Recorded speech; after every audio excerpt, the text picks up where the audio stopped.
Hey, everybody. Thanks for joining us tonight. Got two of my good friends here with me tonight, Dr. Longo and Barry Sinewaves. Oh, feedback. Yep, sorry, that was me. Okay, perfect. Yeah. So yeah, Longo's, we're streaming this on Longo's channel too, so he's not a new face, but Peter, if you would, for everyone listening, introduce yourself, please. Yeah, absolutely. My name is Peter. I got Barry Sinewaves here as the handle. Yeah, we could go into why we chose that, but it's Barry. So sine waves, particle in the sine wave, and Barry we've got for the big bear, the Big Dipper, and bear like naked. So yeah, just kind of a wordplay, sound play, but yeah, I've been friends with Ben for quite a few years on Discord and whatnot. We've hung out quite a bit. Big fan of the doc. Discovered you within the last year. Pretty much checked out your whole channel. I was really excited about especially that Miami Circle one just recently. That was pretty epic, man. Oh yeah. Yeah, it's we have so like little knowledge on the map that reflects from the fixed stars to the Earth. It's so sacred to be able to get anything on that. So yeah, I'm excited. That's really my goal. One of my huge goals with all of this is to know simple things like when I go through like the grain belts, like, oh, this is because we're going through, or this represents this fixed star system. We can know something about mutable water. We can know something about cardinal Earth. We can know something about the way the star signs reflect and the cultures of the people in the areas, the things that grow, the things that die. You know what I'm saying? But yeah, it's exciting. But yeah, I've been doing this for quite a while, 10, 15 years, just more of in a sense of art, not in a sense of a professional or, I don't know, I carry my day job, I guess, but yeah, on my off time, I'm looking into deep interpretation. The more the better, really. I really don't like to lock something down to just, one particular thing, and I really like to be able to paint each symbol, each concept very broadly, and that's my goal. When I meet people, I always hope that they get something new. They get something maybe exciting that they didn't know about before. Maybe they hadn't thought of in a certain way, and it can kind of inspire them, hopefully. So that's always my goal, to light a little bit of a fire. And yeah, I really appreciate you guys having me on. I'm pretty excited. Yeah, you guys are very similar minded, and but also different, which is I think why this is going to be so fun. And I brought up I named it Astrology 101 or Astrotheology, sorry, and I just kind of wanted to read this the wiki definition, and just kind of get your guys' take on it. And for the people listening, let's go from like a kind of we'll start with the real basics, and then we'll kind of work our way slightly more advanced as we go on through the show tonight. So yeah, astrotheology, astral mysticism, astral religion, astral or stellar theology, which is star worship, is the worship of the stars, the planets, and other heavenly bodies as deities, or the association of deities with heavenly bodies. In anthropomorphic literature, these systems of practice may be referred to as astral cults. The most common instances of this are sun gods and moon gods in polytheistic systems worldwide. Also notable is the association with the planets with deities in Babylonian and hence in Greco-Roman religion, Mercury, Venus, etc., etc. The term astrotheology was first used in context of the 18th to 19th century scholarship aiming at the discovery of the original religion, particularly primitive monotheism. Astrotheology is any religious system founded upon the observation of the heavens. I just think that's a perfect little paragraph. You know what I mean? Yeah, that's good. There's a lot packed in there, and we could pick one sentence of what I just said there and easily talk for 2 hours about it. But yeah, what's astrotheology to you, Longo? So, I kind of forget when I hear like a technical definition like that, I kind of forget Right. just what we're told astrotheology is. Right. Is it's identifying with the planets and attributing like deities to them, which is Mhm.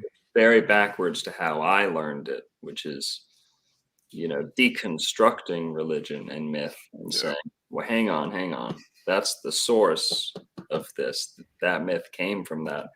And when you hear that, when I hear that definition, it kind of make it like I'm literally thinking, well, if that's the definition, then every single belief, Right. mythology, everywhere Yep. is astrotheology with the Right. definition you just read, identifying any religion or Yeah, I don't like reading yeah. off Wikipedia, you know that. No, that's good though. But It's isn't good. that isn't that good? Like Yeah. I think Yeah. that is um I mean, it's all and like star worship, right? Right? I mean, all the biggest religions are.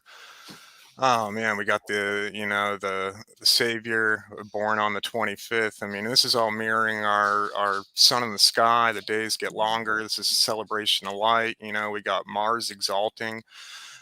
We can get into that a little bit, but the fact that we have the planet Mars exalting in the sign of Capricorn, which is where the December 25th, event happens in Christ is born again, which is where the Christ dying on the cross, the Southern Cross, and I mean the whole thing's right there. The whole entire instruction manual is essentially just a map. It's viewable to you right there on the very first page. It says the stars will be for signs. I mean, what do you do when you're driving down the road looking at the signs?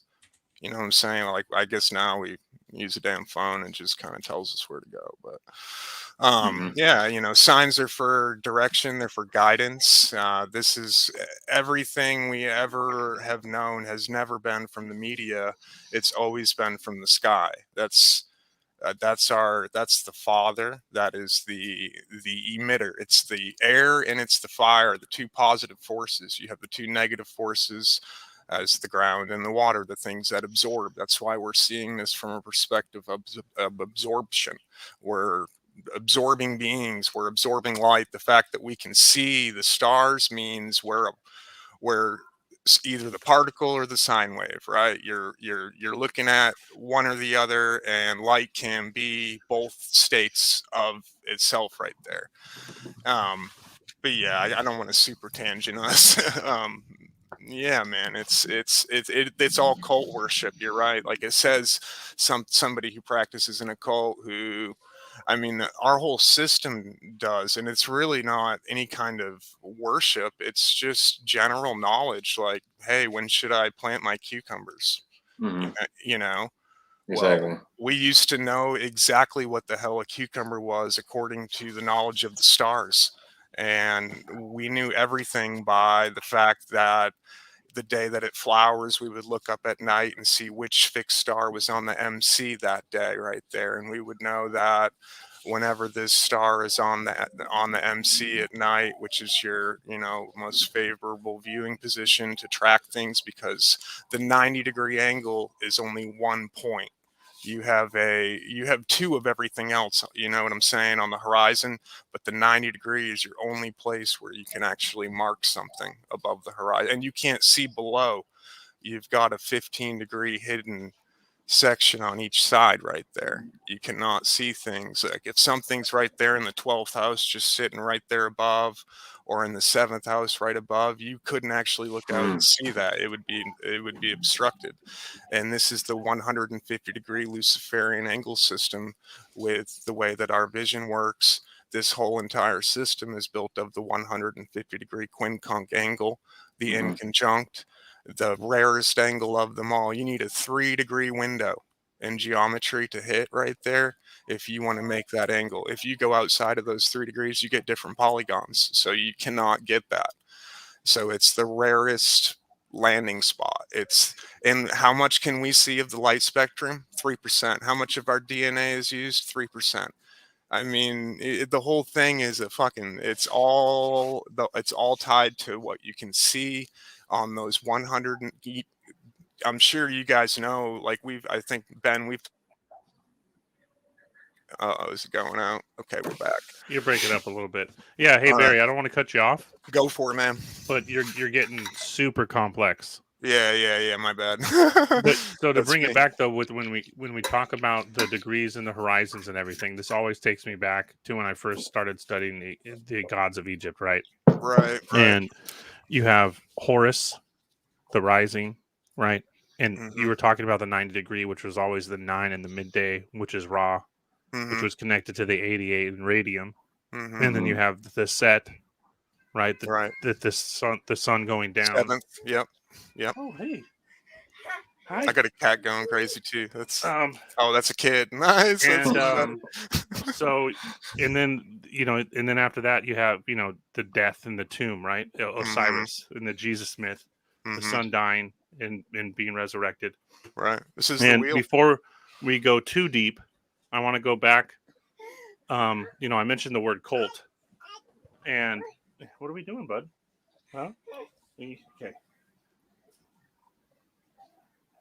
I mentioned the word cult, and when you look up the etymology of the word cult, I just thought it was perfect because we were talking about, planting. Longo, we've talked about plant husbandry a little bit just because of from the Florida perspective, but I know every plant has its own system and its own. It falls under its own planet, right? Mm-hmm. And the word cult comes from cultivation. Mm-hmm. So, Right. like the cult is caring and cultivating and labor and worship and reverence. It's funny how these words are all like people don't look at etymology enough, right? And I think, like we were mentioning there earlier, with the religion perspective, that this all kind of goes back to the sky. Wouldn't you Mhm. say? Mm-hmm. Yeah, And and the earth, it's a reflection, right? Like the yeah, sky is how we know what we are here. This is why that Miami circle, if this is true, and if this shows Florida as the Piscean land, which would make a lot of sense, the Neptune god, the king of the seas. I mean, what would the king of the seas do? I'd probably build a badass island system thing with very warm water and I don't know. We haven't even got into what the Gulf Stream really is. I oh mean, yeah, I mean, what I'm saying? Like that thing is I probably. think I feel more and more that I was meant to meet obviously both of you. I don't believe in synchronicities so much anymore. And yeah, Longo and I were just like, it was just like constant downloads when we first met. And I think a lot of what we already had perhaps idealized but hadn't necessarily discussed, like we were able to work and fill in a lot of gaps there. And I Mhm. think when you look at Mm-hmm. Florida and the Gulf, the astrology is enough to just make it be incredibly um, unlikely to just be coincidental. On top of all the other things that we've been Right. talking about over the few months we've known each other. Mm-hmm. And before I'd say let's save the geomantic astrology for later on, but let's Deal. keep it kind of basic. And I'd like to start with because I mentioned as I was going through there with the Egyptian different gods being the position of the sun in the Mhm. sky. Mhm. Um, Longo, what, in your opinion, um, what is solar worship? I know that's kind of a vague Okay. term, but the Now, Jesus myth. mhm. To me, there's two forms because solar worship has kind of been slotted as like a primitive thing, but then when you break down most complex like forms of worship, they also end up worshiping the sun.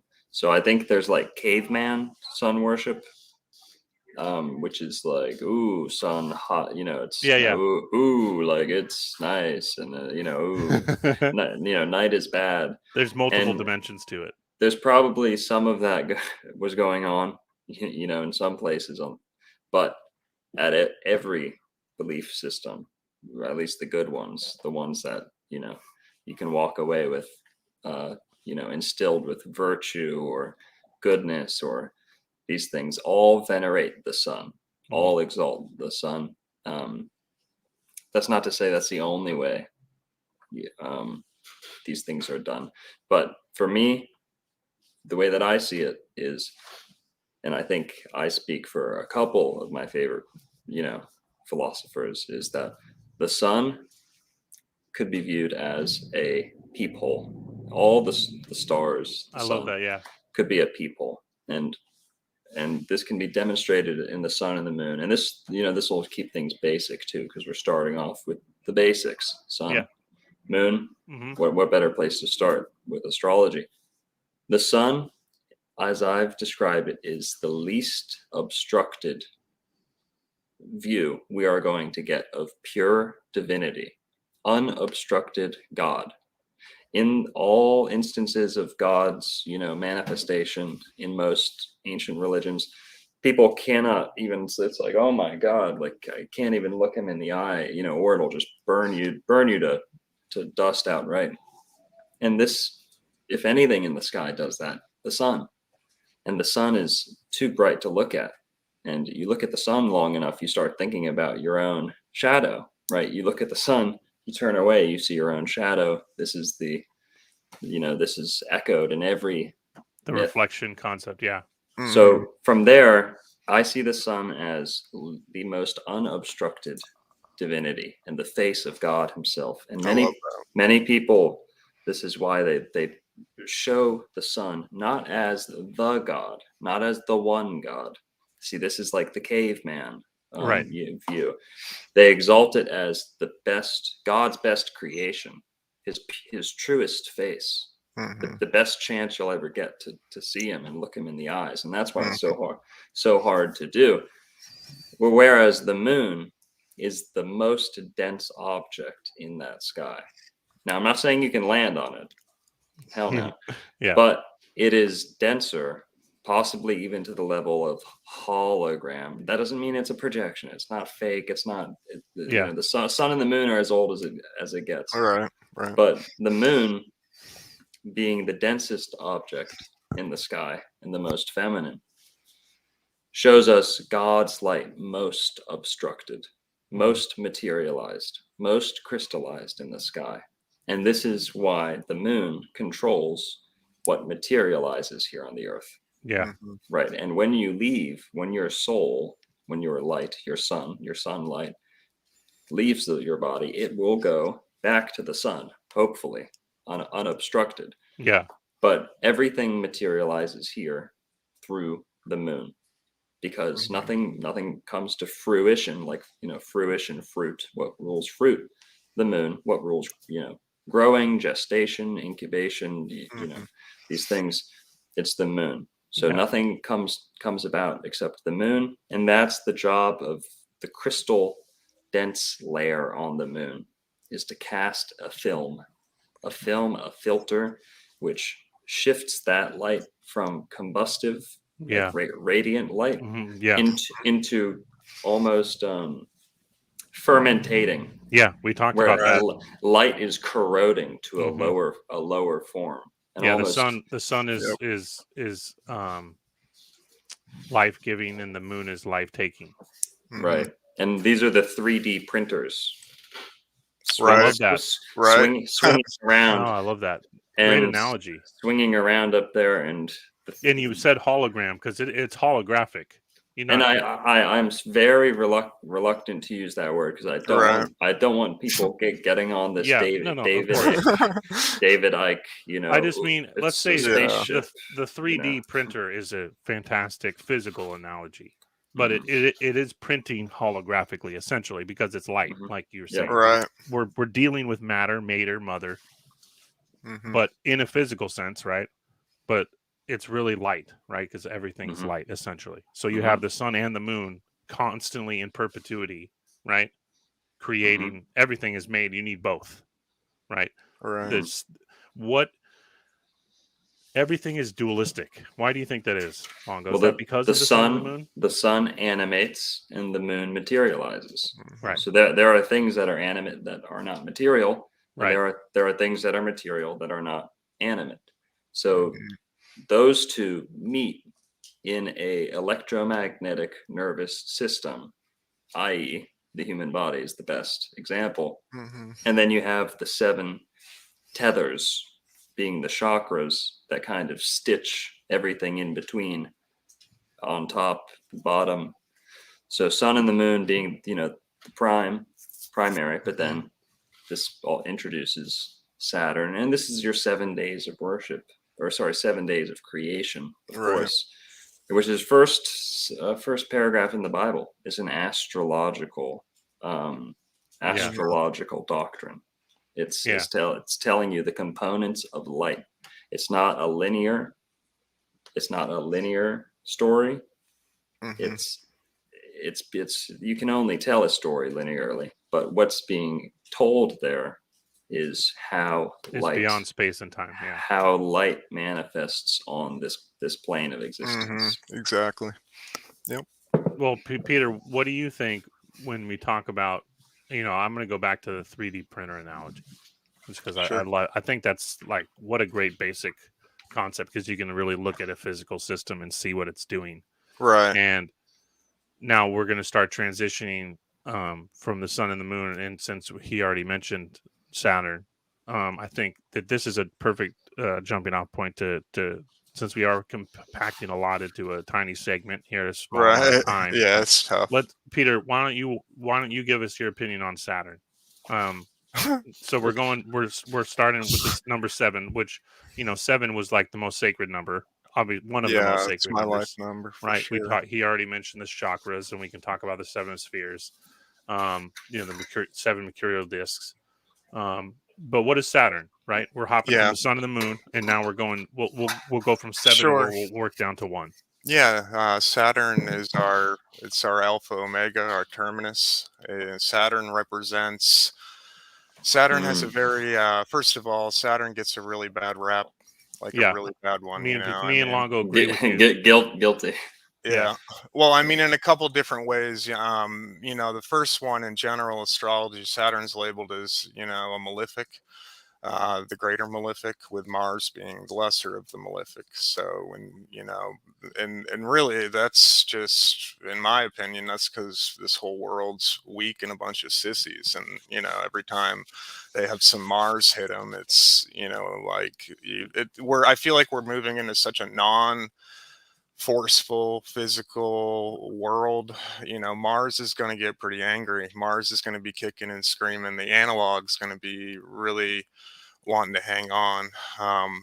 But I mean, all of these other bodies that are coming in on this 3D printer deal, I mean, you want to add things like sounds, all the sensations, your feelings. I mean, that's where all these different aspects are coming in, right? Yeah, each one's telling a story. Sorry, Saturn. I'll try to stay with you there. What do you think? Yeah, what do you like perspectively, I suppose? And again, I'm not going to try and steer too On much, the but printer. well, me and you, Peter, we've talked about Saturn getting a bad rap for years now. Yeah. And you remember when I had that radio show that was like one of the big things I was trying to steer people away from, the Saturn death cult stuff that Right. exists, but Right. people misunderstand it. Now, when we Yeah. talk about riding the lightning and coming down into physical matter, Saturn ate his children, right? Right. People Right. misconstrued this, right? Right. Saturn, They did. the 7th, as Longo said, that we're going to work our way down. So Okay. Saturn being kind of like Yeah, you the mentioned crown, there. right? 7, 8, 9, right? Right, that's it. Yeah. Yeah, so Saturn eats Saturn eats the children. Jupiter swipes a stone in a cloth, and for Jupiter, so Saturn thinks he's eating Jupiter, and Jupiter gets away. And this is the story of the noble gases. Jupiter represents growth and expansion, and I know we're not going Gas to get giant. there, Yeah. right? But it's important to the Saturn story, because without that, nothing would really be animated too much without that gas. Think of if we didn't have gas in us, or a pressure system, we'd be like a flat 2D piece. I don't even know. It would just be a pile of rubble. You need to inflate it. So Jupiter gets away, but everything else is in Saturn's domain. So Jupiter and Saturn are both sharing this. They're like the main two prime bodies of form, pretty much time and space when you talk about Saturn and Jupiter, right? Kronos, and so let's real quick just the sound Saturn, okay? Saw, right? The Bach Saga says saw means to get. All right, saw, you give the story. Ga, you give this, or you get the story and you give the story. So saw turn means you get a turn, right? To get a turn. Okay, so Immaterial reality, is that what you are saying? right, exactly. So this is Saturn is definitely a a representation of duty. First of all, when I look at Saturn just in the physical personality traits, Saturn is your duty. Saturn is what you need to do every day. If you don't do your Saturn stuff, you're Laborious labor. right. Yeah, and it's the things you don't want to do but you know you need to do. It's really your needs. You know, we've got wants and we've got needs, and Saturn is what we need. You know, you have to put water in you every day. You can't go throw a fit and be a baby and say, I'm not drinking water for 37 days and have an active will. Yeah. That just won't work. I mean, sometimes it can. Sometimes we can outpower things. I believe as beings and creators, we can really do anything at any given point. So, you know, there's really no cap on it, but we all want to play. Nobody wants to blow the whole thing up for everybody, right? You don't want somebody going all God over there and messing it all up. But Saturn itself is it's the start of a new fractal. Okay. So you've got an octave and you've got another octave. The Saturn eating the children is the inner light system. So all of the happenings inside of your body, your consciousness, all of your feelings, perceptions, everything that you are as self is what Saturn ate right there. Okay. So Yeah. that Saturn is the whole thing. It's the crown. It's the crown jewel. It's what the whole thing works to sustain, essentially. Or Saturn itself has a duty to sustain the whole thing. So it's an operating system. It's Yeah, our I like that analogy. Yeah. I mean, yeah, I see us as inner light. I see this whole system as inner light. Whatever inside light is, whatever that stuff is in a cave that mushrooms can still grow, whatever piezoelectric light is when you just kind of crush something at an angle and spark flies off.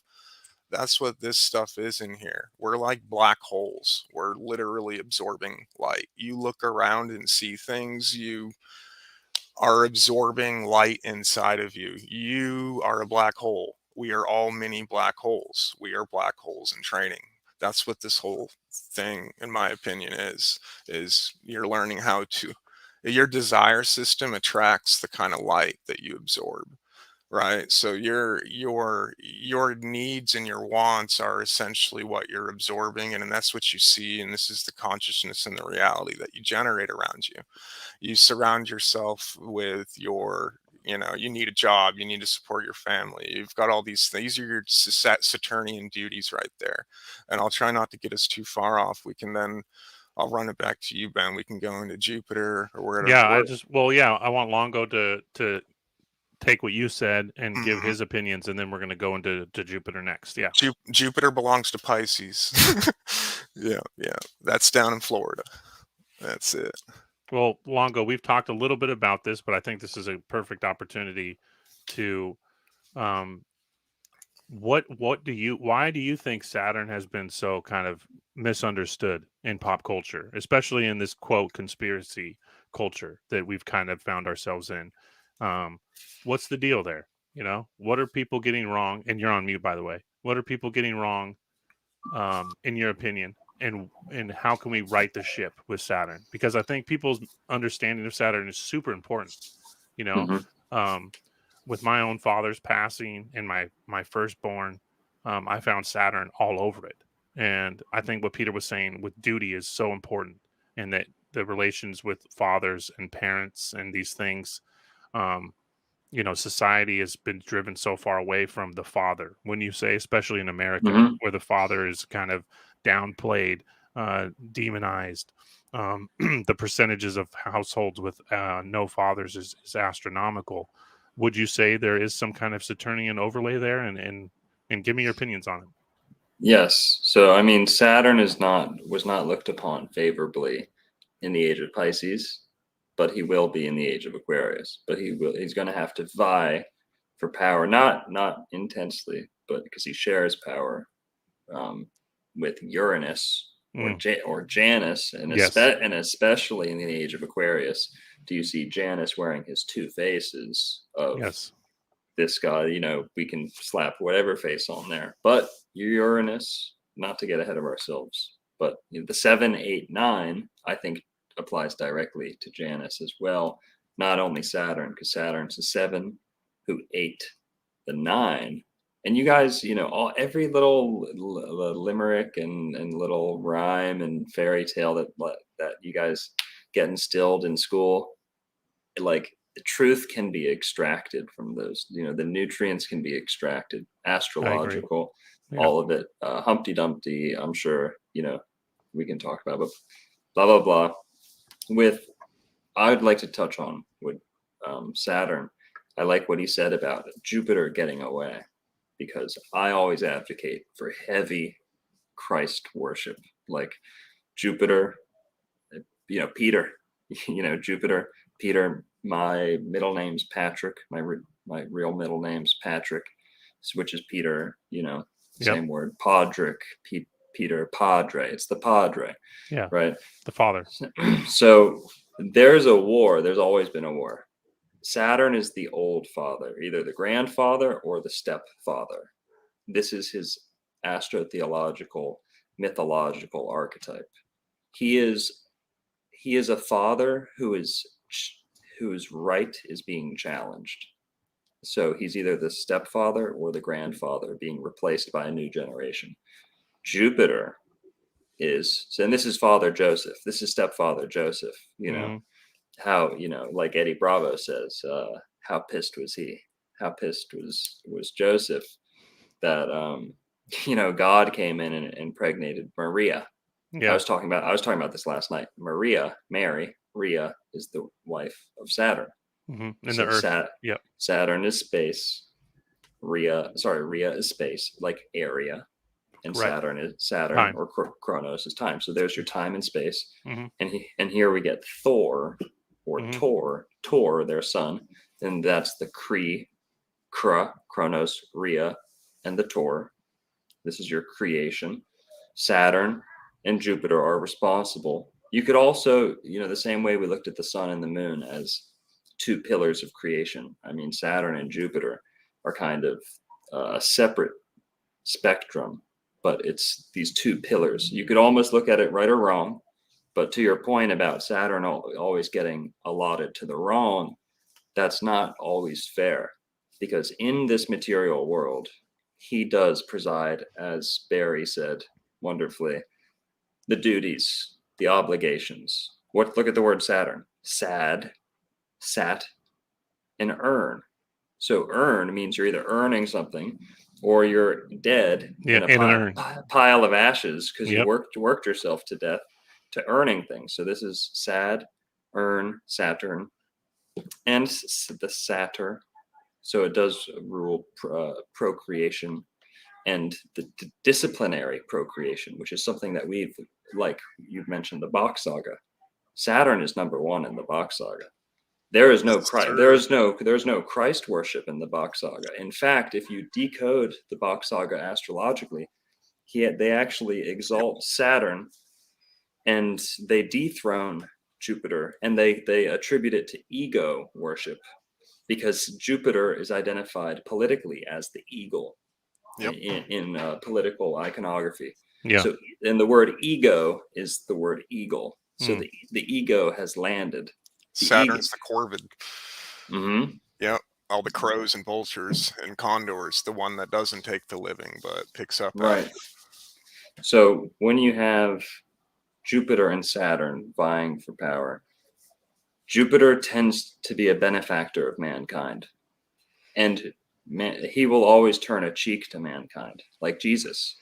Or a dog. Dogs are ruled by Cancer. Jupiter is exalted in Cancer. Canines. You can slap a dog in the face, and they'll still forgive you, just like Christ, just like Jupiter. Jupiter is the planet to have on your side in your darkest days. However, when it's time to pierce pierce that veil on your way out, you are going to have to be right with Saturn as well. Yep. And I'm always against like advocating for a rough life. Like you got to earn things. That's like I'm a lazy hippie, and like Eeyore Bach says, who is a Saturn worshiper. Okay, and we're gonna get to this about Saturn. Right. Comedy. The Comedy is the way out. Comedy Yep. is the transcendence of Saturn. He rules Yep. comedy, or Yes, he does. what's the Satire. darkest type of comedy? Of course. Mhm. Black comedy or satire. Mhm. And this is the way out. This is why the gurus were always dying laughing at the initiates who were like so serious, like, oh, am I gonna Right. break through? Am I gonna God's gonna smite me, and Right. yes. So Yep. if you have to be able to laugh it off, because slaughter, if you either get slaughtered or you get laughter, right? in the scythe, Laughter, that's the scythe slaughter. symbol right there, like Uh-huh. you said. Yeah. Yep.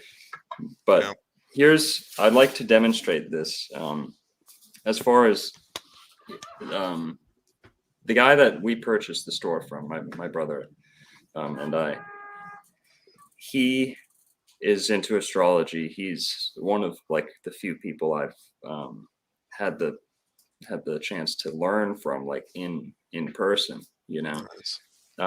Santos is like however 1,000 miles away, or Jordan Maxwell, Bill Donahue, any of these guys who are making videos about this stuff. You can get books on it, but I met this guy. He's Hungarian. He's a metaphysicist, or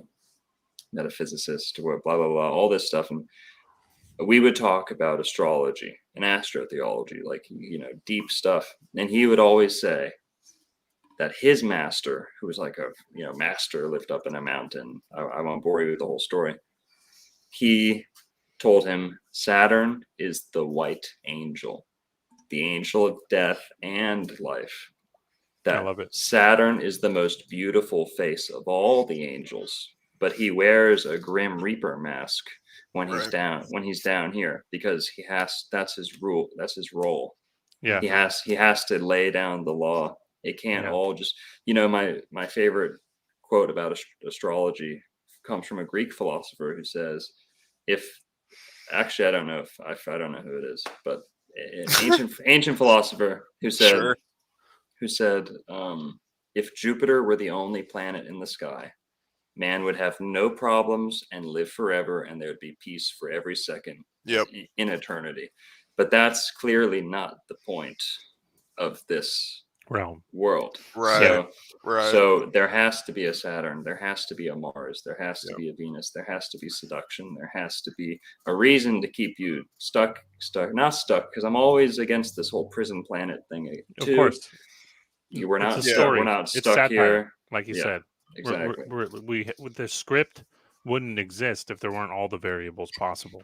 So before we get away from the Saturn and Jupiter hinge, I'd like to demonstrate how, Barry said that Jupiter is the one that made it out, and Jupiter is like the ticket out of Saturn, right, or the ticket out of the slaughter, right?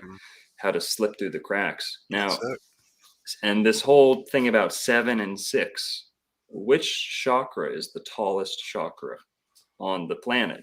Most people would say it's the crown, which is attributed to Kronos, right? Right. Do you guys want to know what a human being's superpower is? Okay. What? This is the crown chakra for Kronos, Saturn. Yeah. This is why royalty wears the crown up here, right? A good pure king, like in Lord of the Rings, and third eye Jupiter, a crown of thorns, like Thor would wear, maybe. Right. I don't know, around his Thor's eye. Yeah. Right. But this is Jupiter. This is Saint Peter. Mm-hmm. This is Saturn. Right. Okay? Yeah. Do you know what a human being's superpower is? What separates us from the animal realm? Do you know how? And do you know why 7 is actually Jupiter and 6 is actually Saturn? Because when you're looking at the human body, and when you're looking at the solar system, we're told Saturn comes last, and that's true. This is an important point you're making right here for those listening. So And listen it's the closely. whole argument behind the Sabbath on Yeah. which day it is. Mhm. But This is huge. I will tell you what man's superpower is and how we can exalt Jupiter to his proper place without blaming Saturn. Okay, watch. We're gonna Because write it down. we're gonna turn 6 into 7 and 7 into 6. Okay, because Saturn is not 7. He is in one sense, but Jupiter Right. is 7, 777, jackpot, fortune. Mhm. Right. Saturn is 666. Carbon. That's carbon. Yep, that's carbon. That's materialization. That's Yep. that's Crystallian.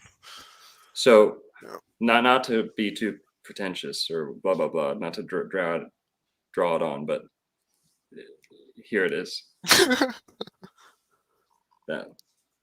That's it. When human beings are one of the only animals capable of looking up at the stars, Up. and at when the you stars. look up at the stars, the tallest chakra on your body shifts from Jupiter. here to here. Wow. That's like it. And awesome. now Jupiter is exalted when you are looking up. I love When it. you're looking down like a loser, Saturn is in his throne, and you're sad. You're being laughed at. Wow. Looking at your feet. When you're looking at your feet, when you look up, Jupiter is throned as the highest in the order, Mhm. and Wow. you are challenging the order of the solar system, and you put Saturn back in his place by looking up. And Saturn goes down to 6, and Jupiter goes up to 7. Yeah. This is 6s and 7s. This is They intermingle. This is why 13 is so bad. Dude, Mhm. keep 7 and 6 Right. away from each other, or else they'll figure it out. Right. So Tristatectophobia. I think this is a perfect Oh, and- time. Oh, go ahead. sorry to cut you off. I just saw a comment. Looking at your phone. Looking at your phone is Right. I was just gonna say. Oh yeah. Well, the perfect Black time. Mirror. It's the same thing. It's right. Reflection Mhm. pools. Yeah. So the pools in medieval times, they would look down on the reflection pools, right? So these giant, perfect circular pools of geometry, they would reflect the night sky perfectly on them. So get this, they wouldn't have to hurt their necks by looking up. Wow. Yeah, Yeah. it's probably just Saturn trying to keep the crown, right? I think Oh, so. look. Well, it's the false light, right? As Right. we can Right. get in. We'll get into Lucifer a little bit. What Lucifer really is. Oh, false. Why is it false light? Because it's fall. And Right. Libra is where Saturn and Yeah. Venus, the two temptation planets, Right. get together. And it's And when that's you the see. false light. You see- Libra means light, Yep. loose, Lucifer, light. Yep. That's it. Yeah, and someone mentioned schizophrenia in the chat. I think that's really an important thing to talk about. I talk about the lodestone. We're talking about Jupiter as the stone. Mhm. Jupiter was fed as a lodestone to Saturn, which fell to Earth. But we're not going to go down because that we could talk just about that for Peter hours and hours. translates That's the one of my rock favorite stone. subjects. Yeah. Yeah, exactly, and what that means for our realm and Right. schizophrenia ties in with that because schizophrenia is directly related to Eden, as Longo's mentioned so many times before. Mhm. A world where there's just Jupiter, that was Eden, the age of innocence. You could think of this as there was no analog eye. That's where I get my name from. There was no introspection. Mhm. The people were getting auditory hallucinations, the voice of God. Mhm. This is where the Jehovah, all of this worship of this singular monotheism comes from this period of time. And schizophrenia is an incredible thing. There's so many fabulous books that I actually, want to get into once I, find more time, which again, there's never enough time, as Longo and I always say. Right. I want to do a book series, and the first book I'm going to do is Julian Jaynes, The Origins of Consciousness and the Breakdown of the Vicarial Mind. And he talks about this a lot. Schizophrenics are people that are still getting the auditory voice of God. I've made the correlation that I think a lot of these people that still wear the crown, these elites as they're called, they're all schizophrenics, and they're all still hearing the voice of God, and they're kind of automatons, living out a purpose defined by Wow. these things. Sounds like John Saxon. Right. Really? Yeah. I mean, and a little bit, not in a bad way, but yeah. Oh, good. I hope not in a bad way. Yeah. I know this is a big stretch, and again, for another show. But Right. yeah, The thing huge, is really they can, important points, because me and yeah, Peter have been saying this for a long time. And when I was doing Radio Tartary, I was talking about this all the time, that the obfuscation between Jupiter and Saturn is one of the most misunderstood astrological representations that exist today, and what that means in the so-called conspiracy circles. Mhm. There's a lot of misunderstanding there, and I agree that it's kind of a feedback loop when you say, Longo, that the Well, confusing people about Saturn and yeah, keeping people looking down right. at it's their a feet. role. Yeah, It's a role. exactly. Saturn is he's just playing a role. You could call him a fill in, Okay. or Mhm. maybe we'll call him a villain. Yeah. Right. Mhm. Right. He's filling in for the role. He's Yeah, filling in all the for the bad bad guys guy. in all the Yeah. movies are always Saturnian, and they're really kind of an analogy for you losing sight of your purpose being here and Right. chasing your tail. I love the dog reference you made. Um, for those who haven't heard the poem God is Dog, it's an amazing poem, and it talks about how the dog is a perfect representation of God, as you just said, Longo, that you can Mhm. beat the dog, but it's all going to come back to you. Mhm. It's cyclical, and God is kind of like a representation of the dog, and how the dog is a reflection of yourself, I guess, is what I'm trying to say. And this world is all Right. about reflections, like you said about the pool, Peter. Right. And but yeah, so let's transition now. We kind of already touched quite a bit on Jupiter, Mhm. but let's kind of translate a little bit, because there's a lot of misunderstanding with Jupiter too, and Peter, and the story of Peter and the driving out of the Druids. And if you could, I don't know much about the Bach saga, but what are his opinions about Jupiter? Peter, why don't you start? Okay. And then we'll keep working down. Sure. So I think one of the best quotes from the Bach saga is that stars in themselves are either metal, they are I think he says metal, gas, or water. Those are the only three things that a star could be. Those are the only things that reflect light. We can know this by, you know, going in our own realm with working with what we have, and oh, this reflects light, this doesn't reflect, everything that reflects light should be one of those three things. I mean, you're going to run into some things, I'm sure, like glass and whatnot, but like I'm sure you can classify that as a metal in some way, or what have you. Silica, yeah, Right, crystal. right. So Jupiter in the Bach saga, as you can imagine, Bach means goat. So, just like Longo was saying, I mean, it really is Saturn worship. Now, a Yeah, big, Capricorn. right, right. There is, there's definitely dark sides to Saturn culture. I'm not saying that Saturn's some, perfect entity. Saturn's far from that. Saturn is a character that's built on his own trials and his own tribulations. And Saturn is honestly a gentleman and a giver. That's really what Saturn wants to do. Saturn really just wants to make sure that everybody has what they need to, have their experience, whatever it is they want to create. Saturn wants to be able to make sure that they have that, as long as it's reasonable. You know what I mean? I mean, yeah, we all want to go. I don't know. We don't need to get into that. But so Jupiter in the Bach saga is very much not something that is talked about in mainstream culture. Jupiter is the sexual fluids in the Bach saga. So Jupiter is your entire fluid system and your immune system. So Jupiter preserves, preservation. Humidity, your Right. internal humidity. That's it. So, people don't go into that. And, it's a huge part of the Bach saga. We used to be in Saturn culture. We had a whole different economy. We didn't have an economy like we have now with like money. We looked at life in a scientific standpoint from a Saturnian view. We wanted to know what is the most valuable thing that there is. We thought about that for a very long time, and we ended up arriving at these fluids that we come out of the eighth house of Scorpio, the area of generation, Mars night phase, right? Pluto, rulership, which Pluto, real quick, is moral body. When just the biggest general label I could put on Pluto is the word moral.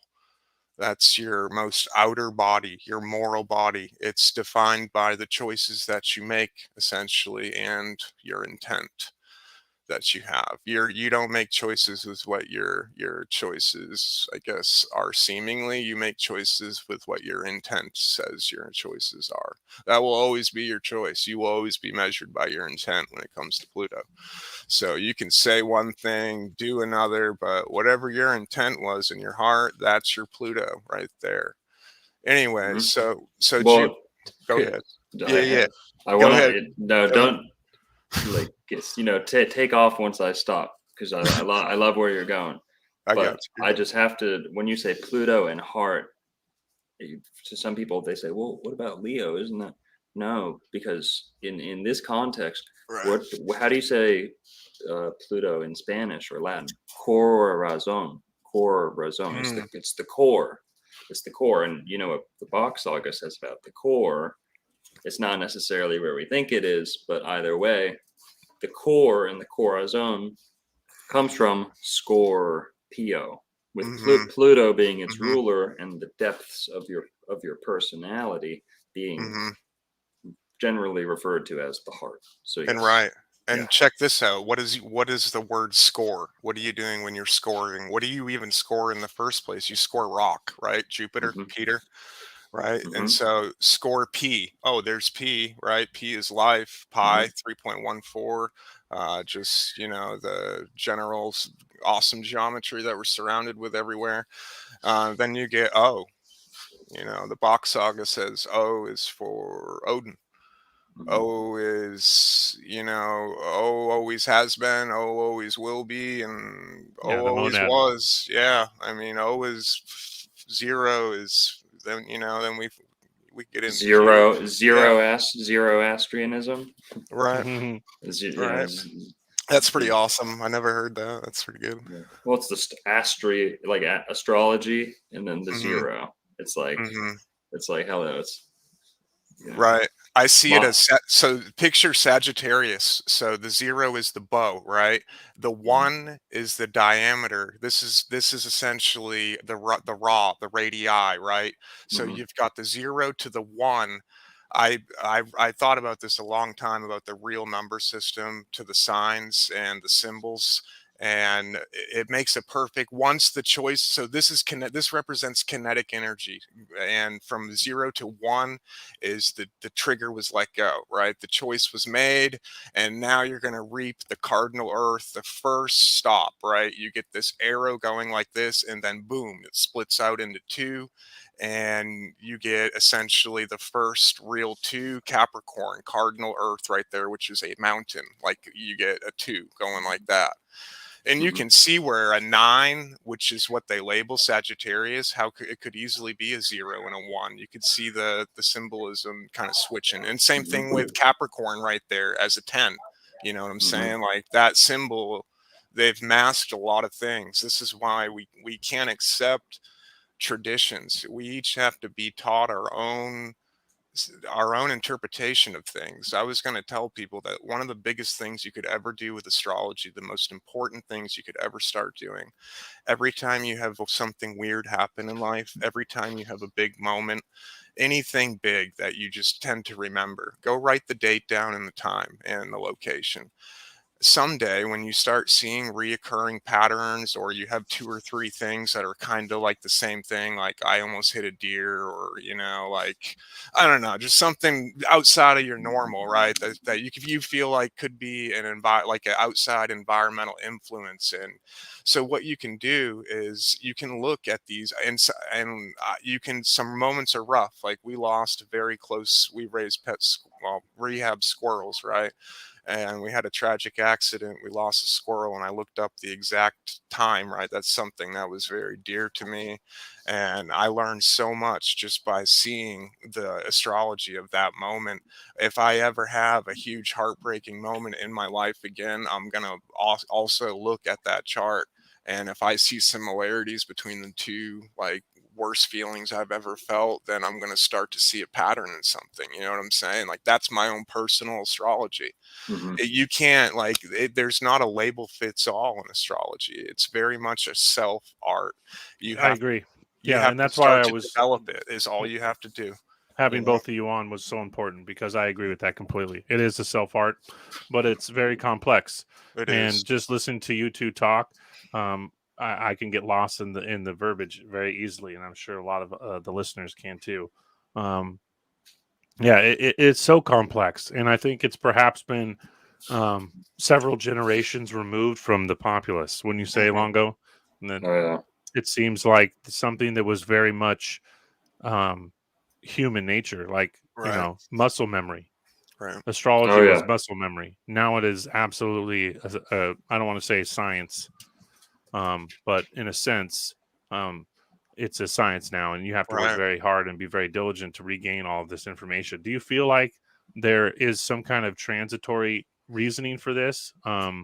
We talked about holographic nature Yes. when we Yes. first started talking. There has to be, as we discussed, the ideas of ages. Hmm. Do you feel that we're in an age, a particular Yes. age? Define what age means to you, what age we're in, and how that is kind of in some way playing. We're kind of playing the part, or we've lost the knowledge purposefully, or it's kind of a script. We mentioned satire. We talked about Janus. I often find myself feeling like life is a script, not necessarily that it's a simulation or anything quite like that. I use that term sometimes to describe it because it can feel much like that.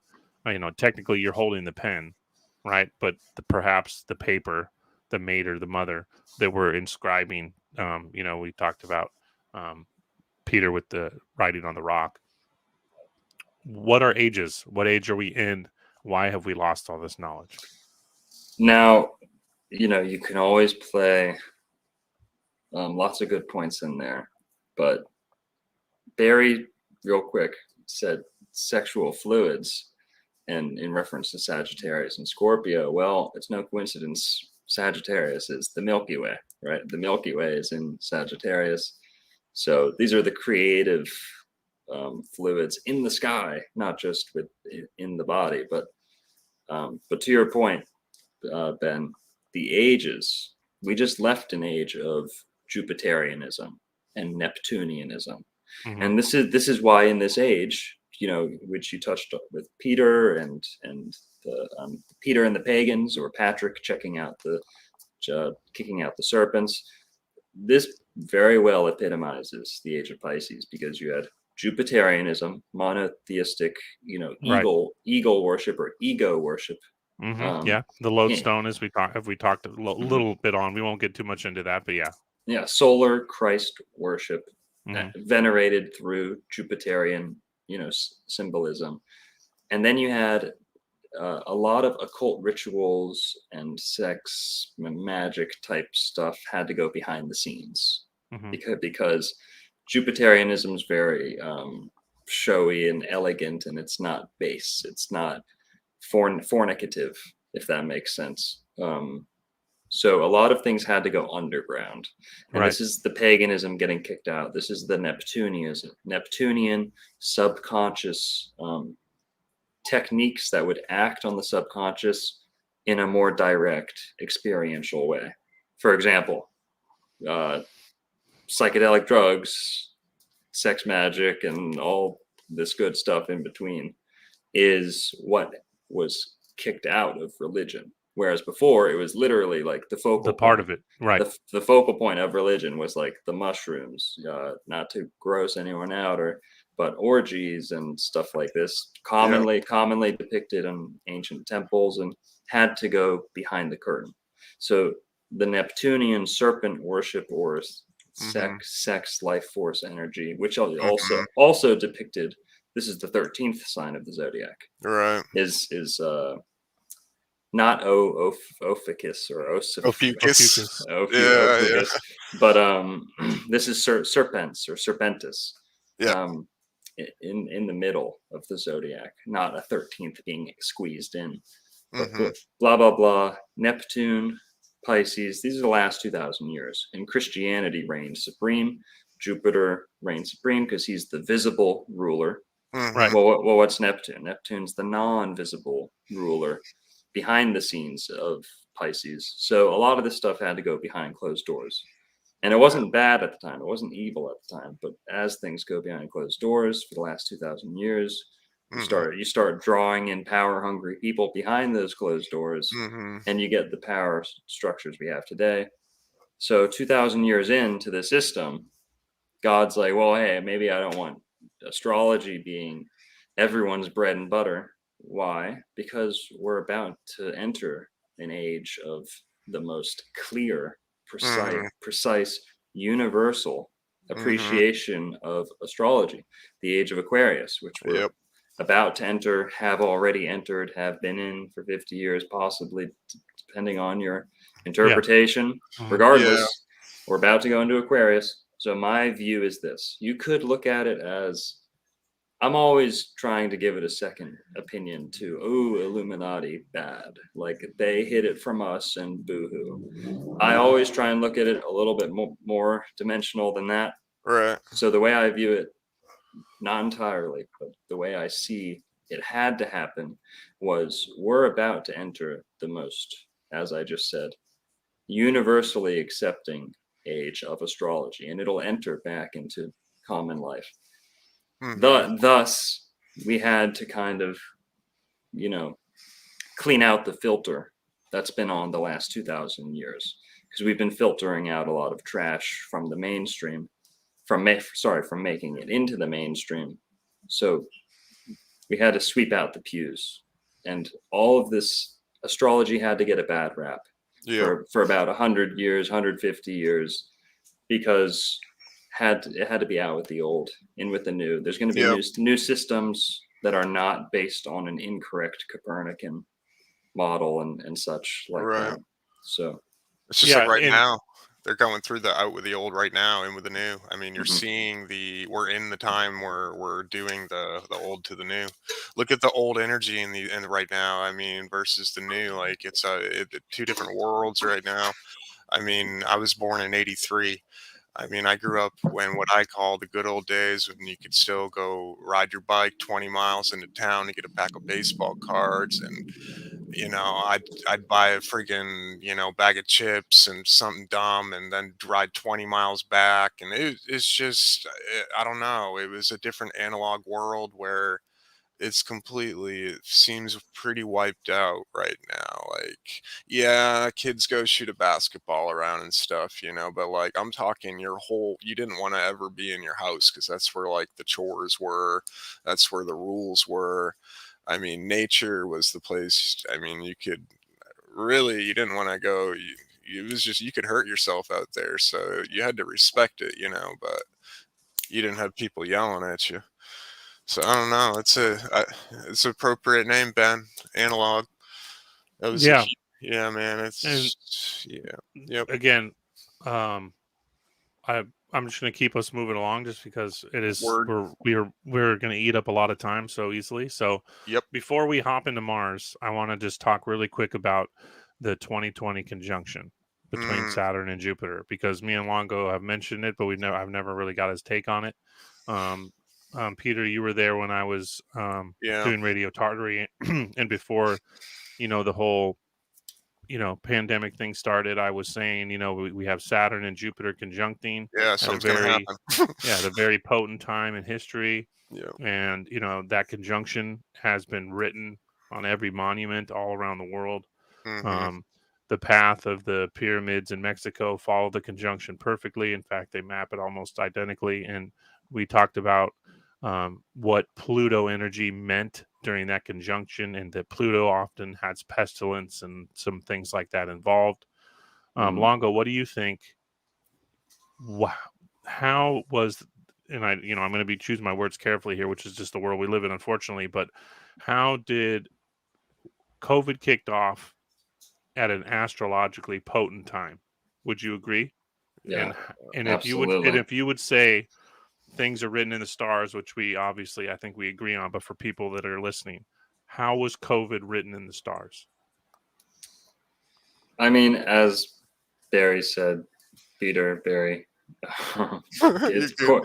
Corvid family, Yep. ravens, crow. Yep.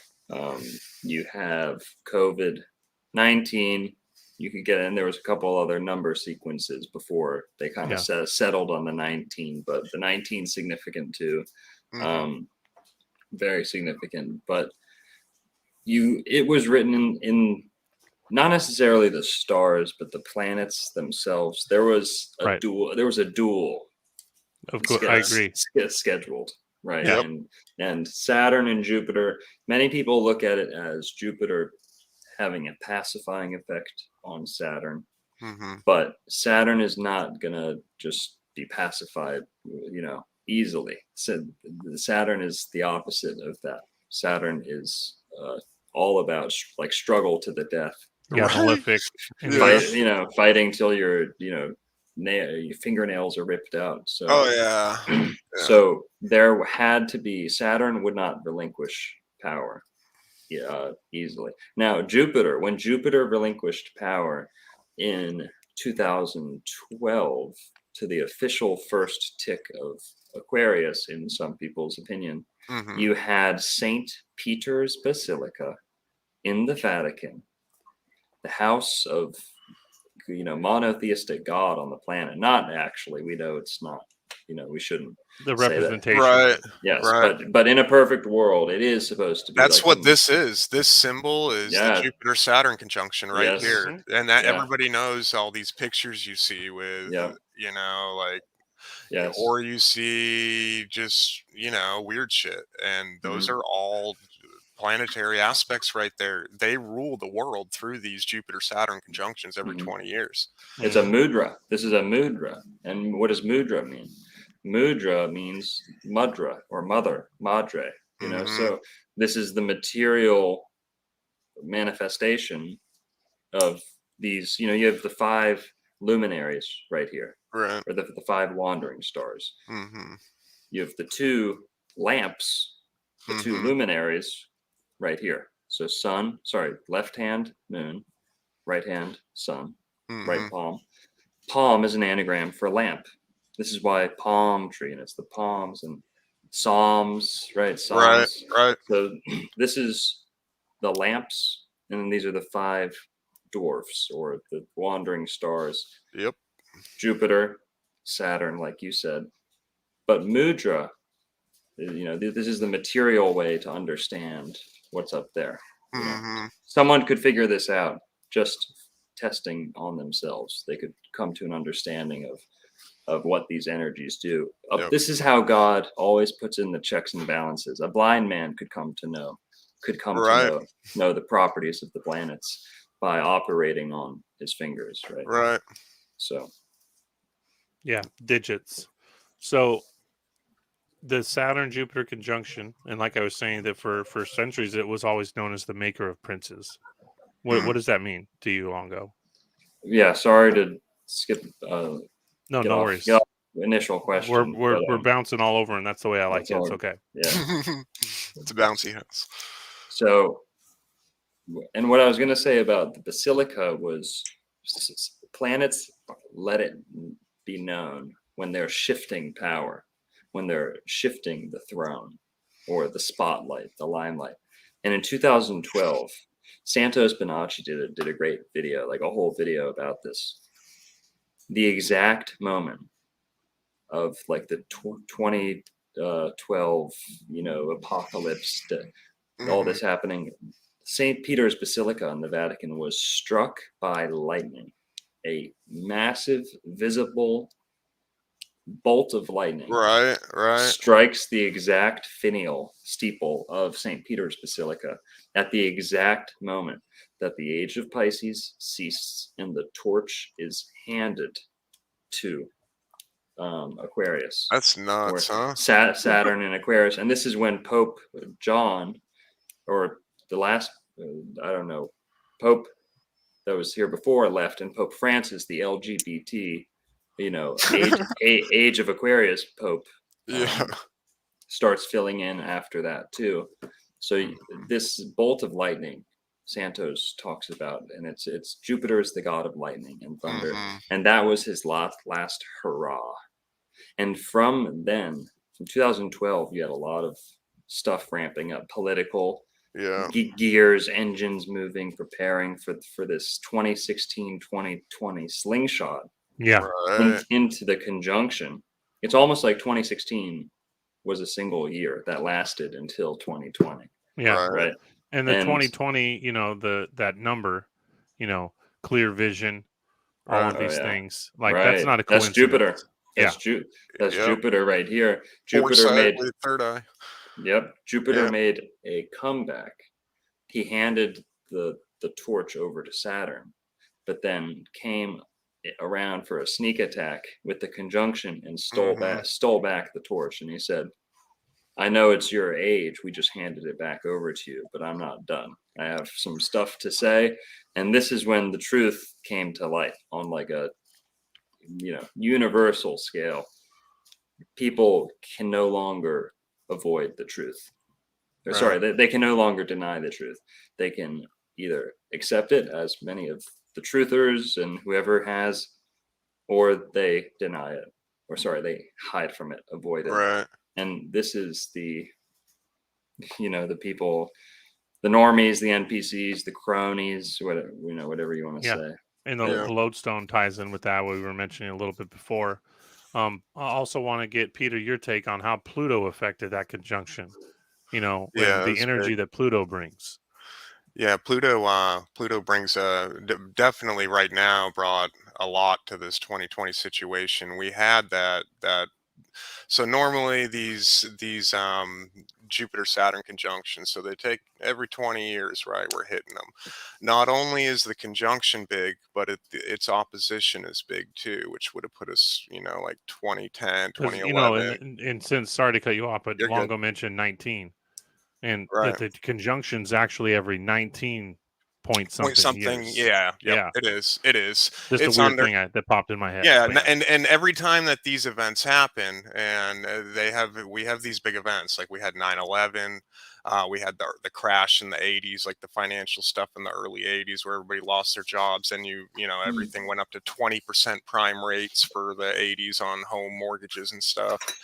Then we get the, back in the 60s and, the Kennedy stuff. And, then you're going to get back into World War II, World War I. I mean, every 20 years, we're having these huge things happen to us. So I already knew it was going to be something was happening. I was trying to actually prepare physically and spiritually. I was getting, I'm always trying to maintain decent physical health. I mean, I think it's important to have a good temple for your spirit to be in. And I knew that these times were going to be trying and testing. So I just started running every day.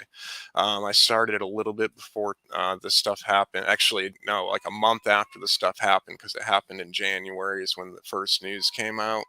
And I remember it was like January 20th, January 21st, and the exact Saturn Pluto conjunction was like right there. Like it was just all at the same time. So and you got to think these Pluto is slower moving, so this isn't like a little Mercury blip coming in front. This is a big heavy hitter, slow moving. Yeah, this thing is your most furthest body out, that astrologically speaking, that we're gonna that really we can know about right now. This is going to grow in times to come. We're going to, when you pull up charts, there's so many damn things you can put on there. I don't mess around with the asteroids or, any of that stuff. I have a hard enough time with 11, 12 symbols, like it's already like, I'm already like, holy shit. And I'm just zoning out on this one part for like 20 minutes. So, but Pluto is, you can see that the virus stuff, so Pluto is definitely like an inoculation type. Yes, Pluto also, I can go pull my astrological rulership book, and Pluto rules, let's be careful with the terminology here. Right. But in Jack shins Yeah. and vac something. Right, You know, right. Pluto directly corresponds to needles, and so right So on I the Best money. ones. Yeah. I knew it was going to be a choice with Pluto being involved because, like I was saying, I see Pluto as your moral body. So Pluto is something you can't change. It's the result of all the choices you've made. You've got I like this, that. you've got this body that's the most outside part of you. It would be the first thing if you were to believe that any energy could come in from outside of our system. Pluto would be the first body. Actually, Charon, Pluto's moon, would be the first body right there on the Ooh. yeah, on the river Styx, right? So like your moral body, all of your choices are like a very big representation of your entire. Pluto represents the entire physical domain. It's like the great grandfather. It's the one that gave Saturn his bag of tricks. Pluto is that god of Hades and Persephone's. Hades lets nobody out, right? That's Pluto right there. Only Persephone's, and that's the story of life. We get spring to fall, and that's Persephone's, but she has to go back down 3 months out of the year, right? That's winter. What happens? All our fucking leaves die and stuff and whatnot. So you can see that this celebration of life is Persephone's herself. But the life, they made a deal. Pluto made a deal with beauty and life, and the beauty has to return to the underworld. I think that 3 months that she comes under is what we call our summer, right? Our whole system is like electrified off this 3 month event of Persephone's. And when Persephone's is far away from us in the above world for 3 months, 3/4 of her year, it's our like fall through spring. As she's approaching us and as she's leaving, it's starting to get kind of warm. But our summer is when we're hitting we're getting some good, really our late summer. We're getting those big harvests. Think of that 10th house that right up on top of I know we haven't gotten into charts, but something that's the highest above the horizon. It's the most visible. When you're looking at a chart, you can just use what right? What a circle is. You know that this is above and this is below, so just start there. If something's way up here, that's clearly like the most visible thing. But yeah, back to Pluto. I mean, it was set up. I mean, the whole thing we went through, and since it's a slow moving body, you're looking at a slow moving lingering crap from it. We're still dealing with this crap.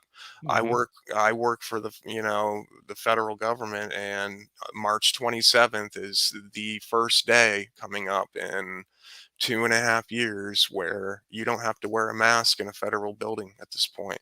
That starts on Monday. You can now go in a federal building without a mask and not be yelled at. I always told everybody, I don't fucking care. You can take them off. Go for it. I mean, I know that's because, I mean, it's just graphene, but I know we shouldn't get into that either. Yeah. But yeah, Pluto, man, we had to make a choice. All of us, a choice was presented upon us. I was told that I was going to lose my job with my choice, so I felt like it was the Book of Job, right? I mean, like you take this, you take that, like you're not even to my wife yet. I So love the Book of Job. it's my The favorite. oldest book. There's so Old, much good yep, astro-theology in the Book of Job. there is. I mean, man, talk Can about yeah, can you loosen the bands of Orion and bind the sweet influence of the Pleiades? That's yeah. right there I in know that the book. oldest work of Earth. If people want to see how astro-theological the Bible is and that it's really a metaphorical text, Right. read the oldest book in the Bible, the Book of Job, Yeah. and Another you'll see line. where it all started, the Right. foundation. Can you guide Arcturus and his sons? I mean, imagine like getting to this spot where you get to talk to God, right? And God's just looking at you like, dude, you got no idea. Can you guide Arcturus and his sons? Can you create the thunder and the lightning? Can you have the moon move the tides? Can you make all the things do their works? And Job's just looking at him like he can't even deal with his earth situation and he wants to be a god. You know what I'm saying? Like he's got burdens back on, if we can't deal with these little things, how are we ever going to be an all-powerful creator with instantly manifesting thoughts. These are training wheels. You're looking at a training system. Yeah, great reference. It very much is. But yeah, let's move on from Pluto. Yeah, so just because how with time and everything and what we're going to move Right. through, hey Longo, why don't you do kind of a summarization of Mars? I love your take on Mars, listening to a Nice. few of your other shows before, and kind of what you see coming for America with Mars, especially maybe the next election, if there's anything that sticks out to you. And then we'll get into some charts, and we'll kind of do a entry level analyzing yourself. We'll kind of do a how to for the listeners, like show people what to look for, the simple sides of things, because I know a lot of people that even follow some complex astrologers, they don't even know how to read their own charts or what to look for. So we'll spend probably the next 20 minutes after you summarize Mars talking about charts, and then we'll answer some questions before we finish up. Does that sound good? Yeah. So please, sounds great. Tell me about Mars, Longo. Oh, I'll do my best. So Mars, it's always good to take astrology and examine, I don't know if duality is the best word, or bipolarities. We looked at the best way to understand the sun is to contrast it with the moon. Absolutely. The best way to understand Saturn is to contrast it with Jupiter, his inverse. The best way to understand Mars is to look at it with Venus, of course. Okay, perfect. So let's do both then. Yeah. Okay. Well, this applies to every planet except for Mercury, who is the fence sitter, the middle planet.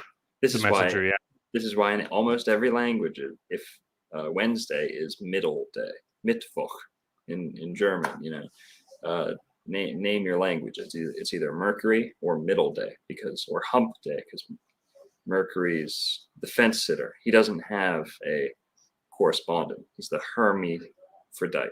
Yeah, he's the hermit. He's the hermit. Yeah. And the hermit, right? No wife. Exactly. Yeah. No wife, no kids. Right.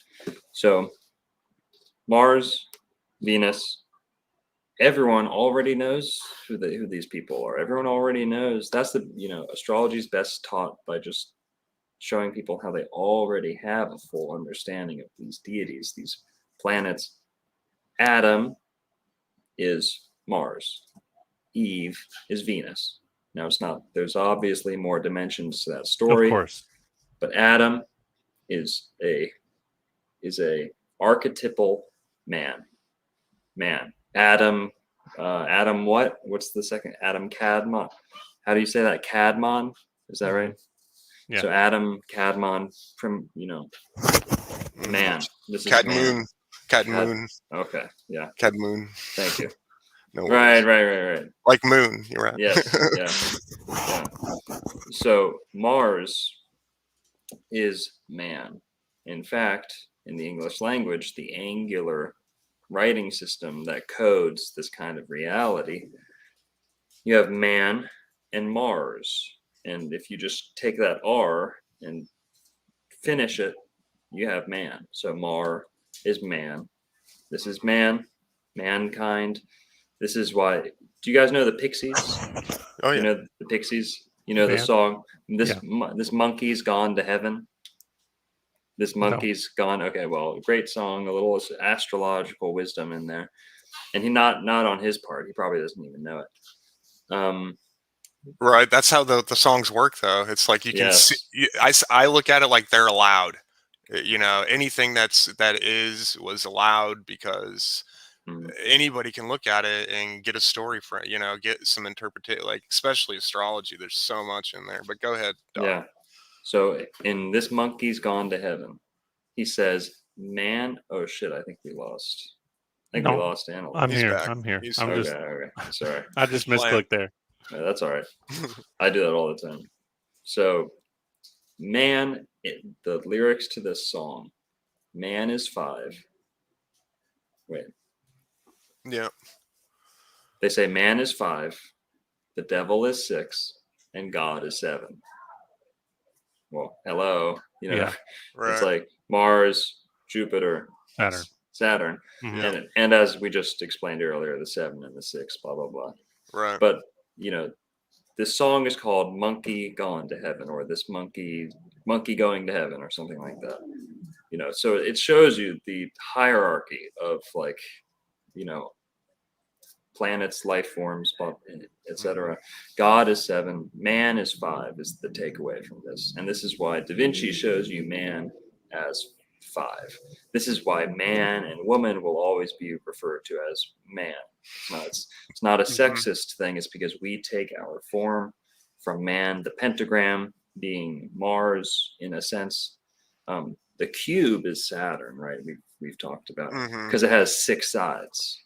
But the square is Venus. This is Earth. Venus is always 4. So 444 is like, or the Earth number, creation number.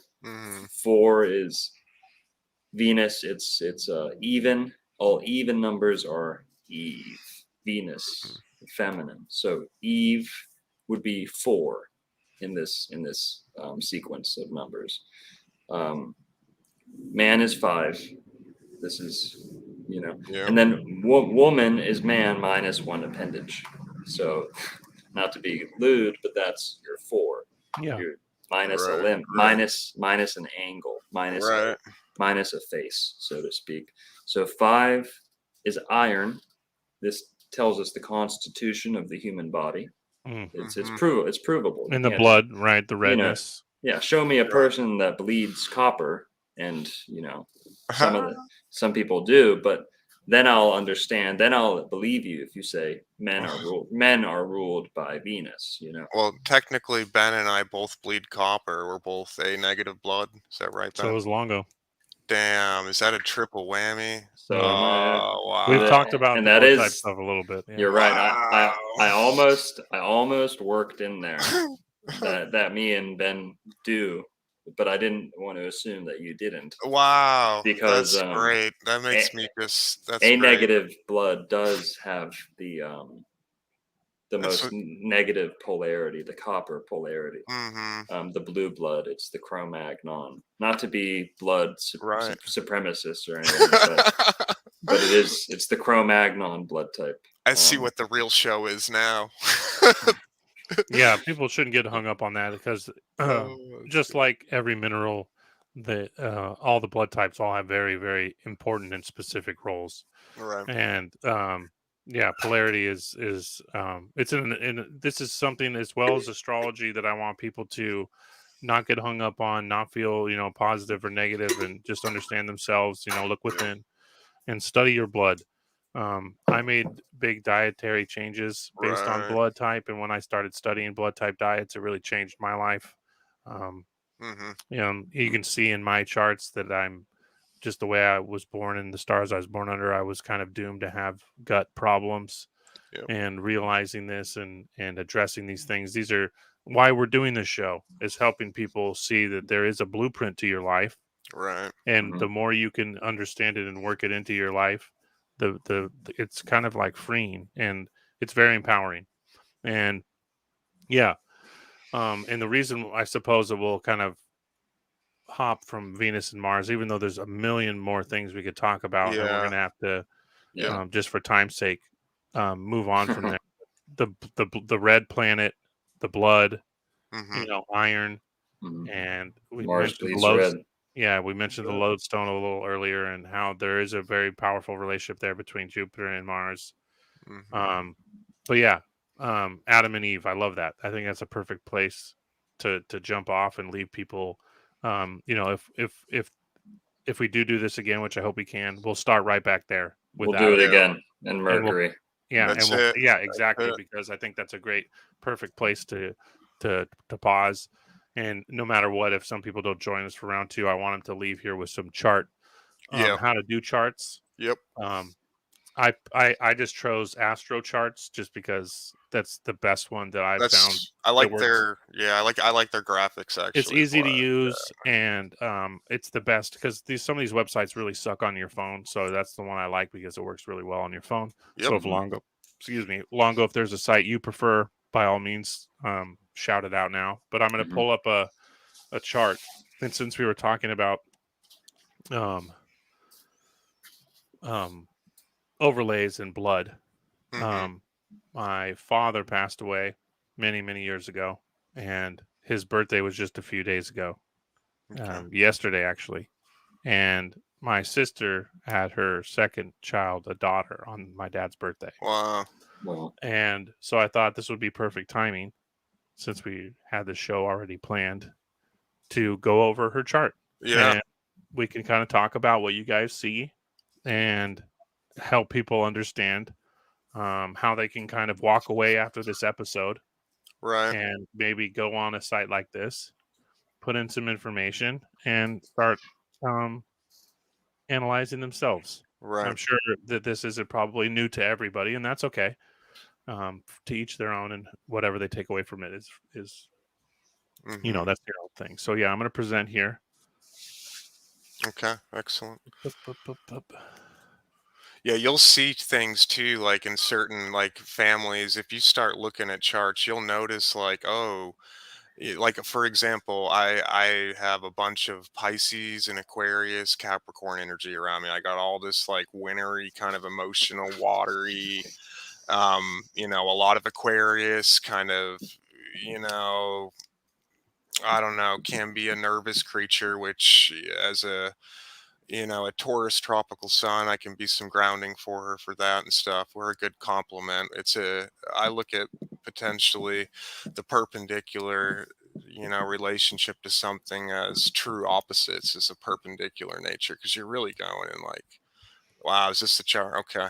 Yep. Yeah. So this is astrocharts.com for those of you out Yep. there listening. There are many sites. If you have your own site, that's no Hmm. problem at all. I don't want anyone to get hung up on the site. You can use mhm. whatever you want. This is just the one I like. You input location, date, and time, Right. and it creates a chart. It's all the same. You're Right. just the only difference you're going to get is color schemes and Yeah. Yep. the thickness of margins and what's labeled and what's not. It's the same. Nothing's being differentiated, but just for those Yep. people out there. We got a little bit of everything in this chart. That'll be good for kind of just a quick general, Yeah. gives people some tools, because I So think it's Peter, important. why don't Yeah. you just start? Okay. Okay. So Yeah. Yeah. my niece, and thank goodness for her, Yeah. because my we have all boys in my family. All the grandchildren Yep. are boys. Lots and lots of boys. So Yep. this is the first grandchild that's a girl.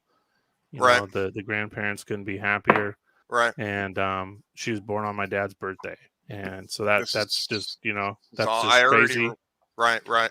crazy to me. I think that's just really beautiful when stuff like that happens. Yep. It means a lot to my sister.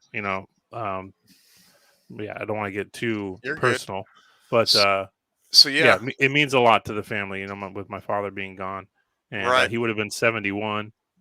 But yeah, what do you see? Jump in here. Okay. Yeah. Yeah. It's Right look at all away. the stuff going on in Taurus and Aries and Pisces. Right, I know it. So one of the first things that I like to do when I pull up a chart, I like to work it down from the circle. Okay, I like to just take a general.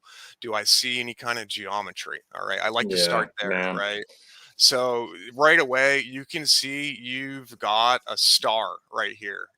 That is a five-pointed pentagram there, and then there is also some outer, there's like a three-quarter like stop sign being formed too, almost, the MC. So I understand a lot of people don't know what any of these things are, might Please, not what yeah, these symbols are, so I understand that, and that's okay. You don't All you need to know right here is that these are like nodes. Okay, these are like areas of focus. So if you had a static field and you had then this object in the static field, it would react a certain way, it would create things attracted to that. It would be more pronounced, more exaggerated. It would have a certain flavor depending upon what it was. So you want to start with just the circle, the whole thing, the general feel to it. Okay, so you definitely already right away, you've got some pretty cool geometry showing up. Those yellow lines are those 150 angles I was talking about earlier. Those are the rarest angles out there, those yellow ones that are being formed right there. 3-degree window to form those. So the first thing I look for, overall geometry. The second thing I'm going to look for typically is the power points. I want to know what the ascendant is doing. This is your most powerful position right here. The reason being is because this translates to the point that's directly over your head at the time of the birth. Right here So, between Sag and Scorp yep, is what he's talking that about. is a zero And degree for people that don't know, Sag. what is MC?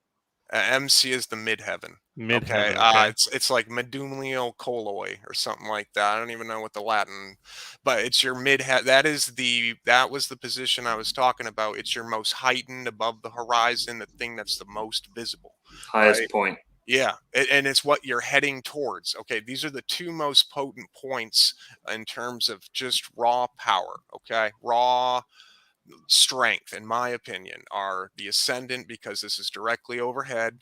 And what this means is your entire pressure system, because you're defined by a certain pressure of consciousness. Like, imagine a certain pressure dialed in your core, and then your spine, like, and kind of encapsulates all that, mucus encapsulates that. But you've got this core moment of pressure when you were born, at the moment of your first breath that you took.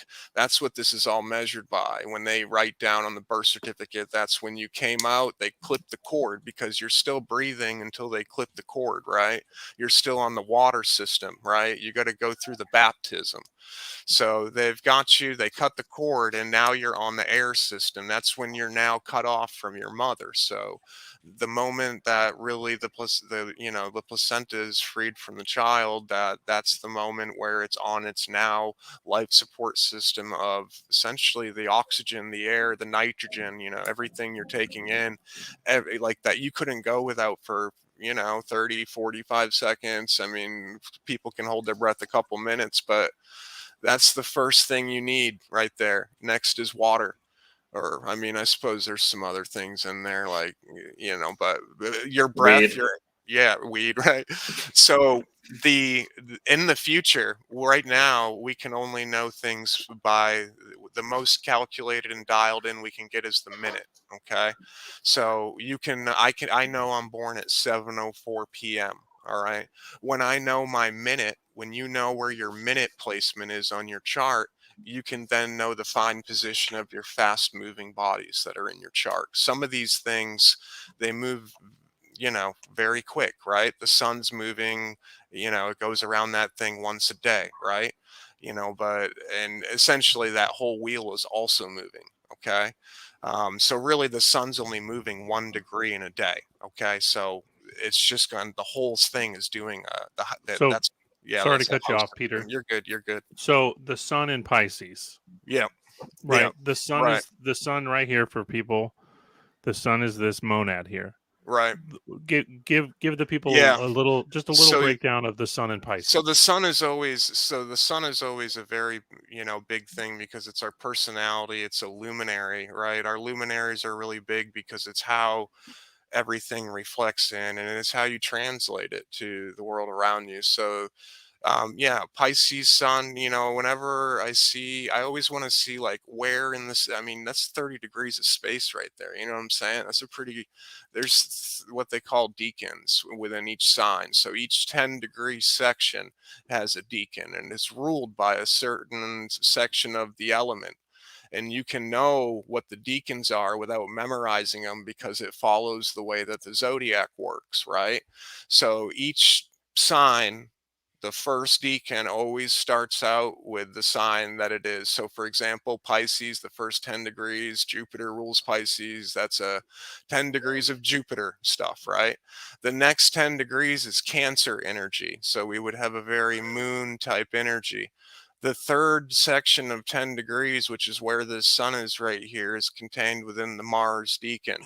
This is on the all sacred M&M wrapper, not like the rapper or the M&Ms you eat, but Mars rules that decan right there at the end of Pisces, and that first decan at the start of Aries right there. So this is a 20-degree field of space that Mars has rulership over, and this doesn't happen, and nobody else gets to do this right here. So this is a very special area. I mean, this is right on the, you can see where this is a cardinal point in terms of the zodiac. That sun is sitting right near the spring equinox, which is your ascendant position. That's like having your sun. I mean, that's like having that sun on right over here in the first house area. So this Pisces are right in the 12th house, kind of above the ascendant. This sun right here is so what is Mars, right? What is Mars and water? What is Mars? Start there. We talked about that, force, movement, atom, right? And then it's atom, atom, right? So there's going to be forcefulness. There's going to be, and this is with water. So this is forceful emotions, right? This is very powerful emotions. This could be strong intuition. You can also notice we're conjunct Neptune, are we not? It looks like Neptune is right there next to the sun. And this is like on the cardinal point of it's in your fourth house, which is your home or your root, right? It's that which essentially you're trying to heal, but it's also your home. It's your mother. Some people place the father there. They switch to the fourth and the 10th houses. But I mean, let's think of things people can take. You want to you notice right away, everything's over here kind of on the bottom, right? We've got Yeah. everything. What does that represent to you when you have Right. what I would call kind of a weighted Yeah. chart? Yeah, and maybe I can let Longo go on this, but I mean, we've got something called a stellium occurring here, where you've got, I think it's 5 or more bodies in a 30-degree space, which it makes that a very powerful, very, I very apologize for the powerful. noise. You're okay. It just really exemplifies that sign. That person is really just a very Yeah. big representative of that whole 30 degrees of space. They got 5 different bodies in there. Yeah, right here in Taurus, right?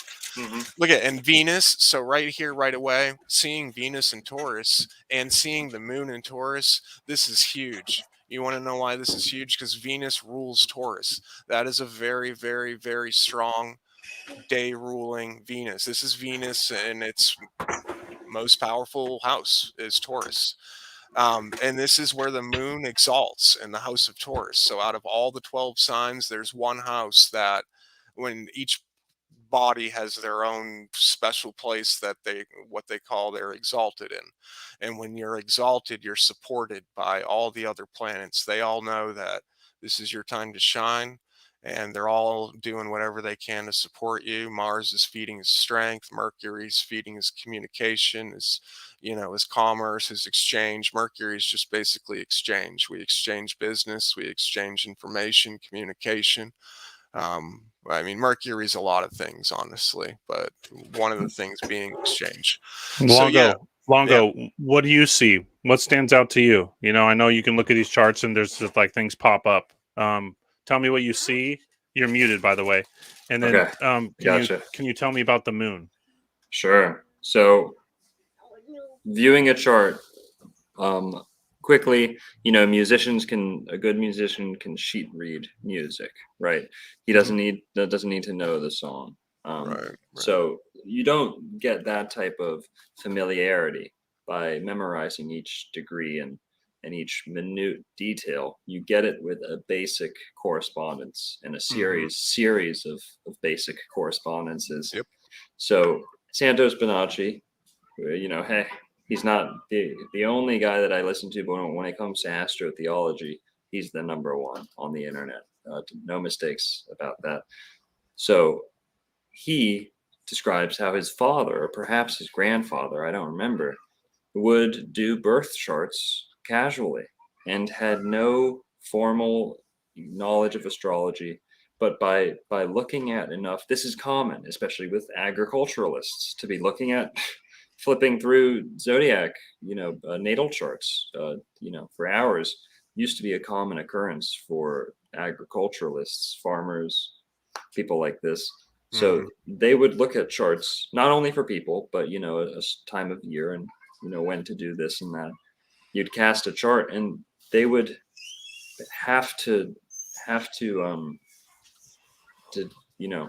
extract information from a very casual, brief viewing of a chart, of a circle chart, as we're seeing here. So, this circle chart you have here, when I cast my charts, I don't draw angles to the ascendant or the MC, because in my opinion, if you're going to draw an angle to the ascendant and the MC, why the hell are you not drawing an angle to every single house cusp in the chart? Yes, the ascendant is number one.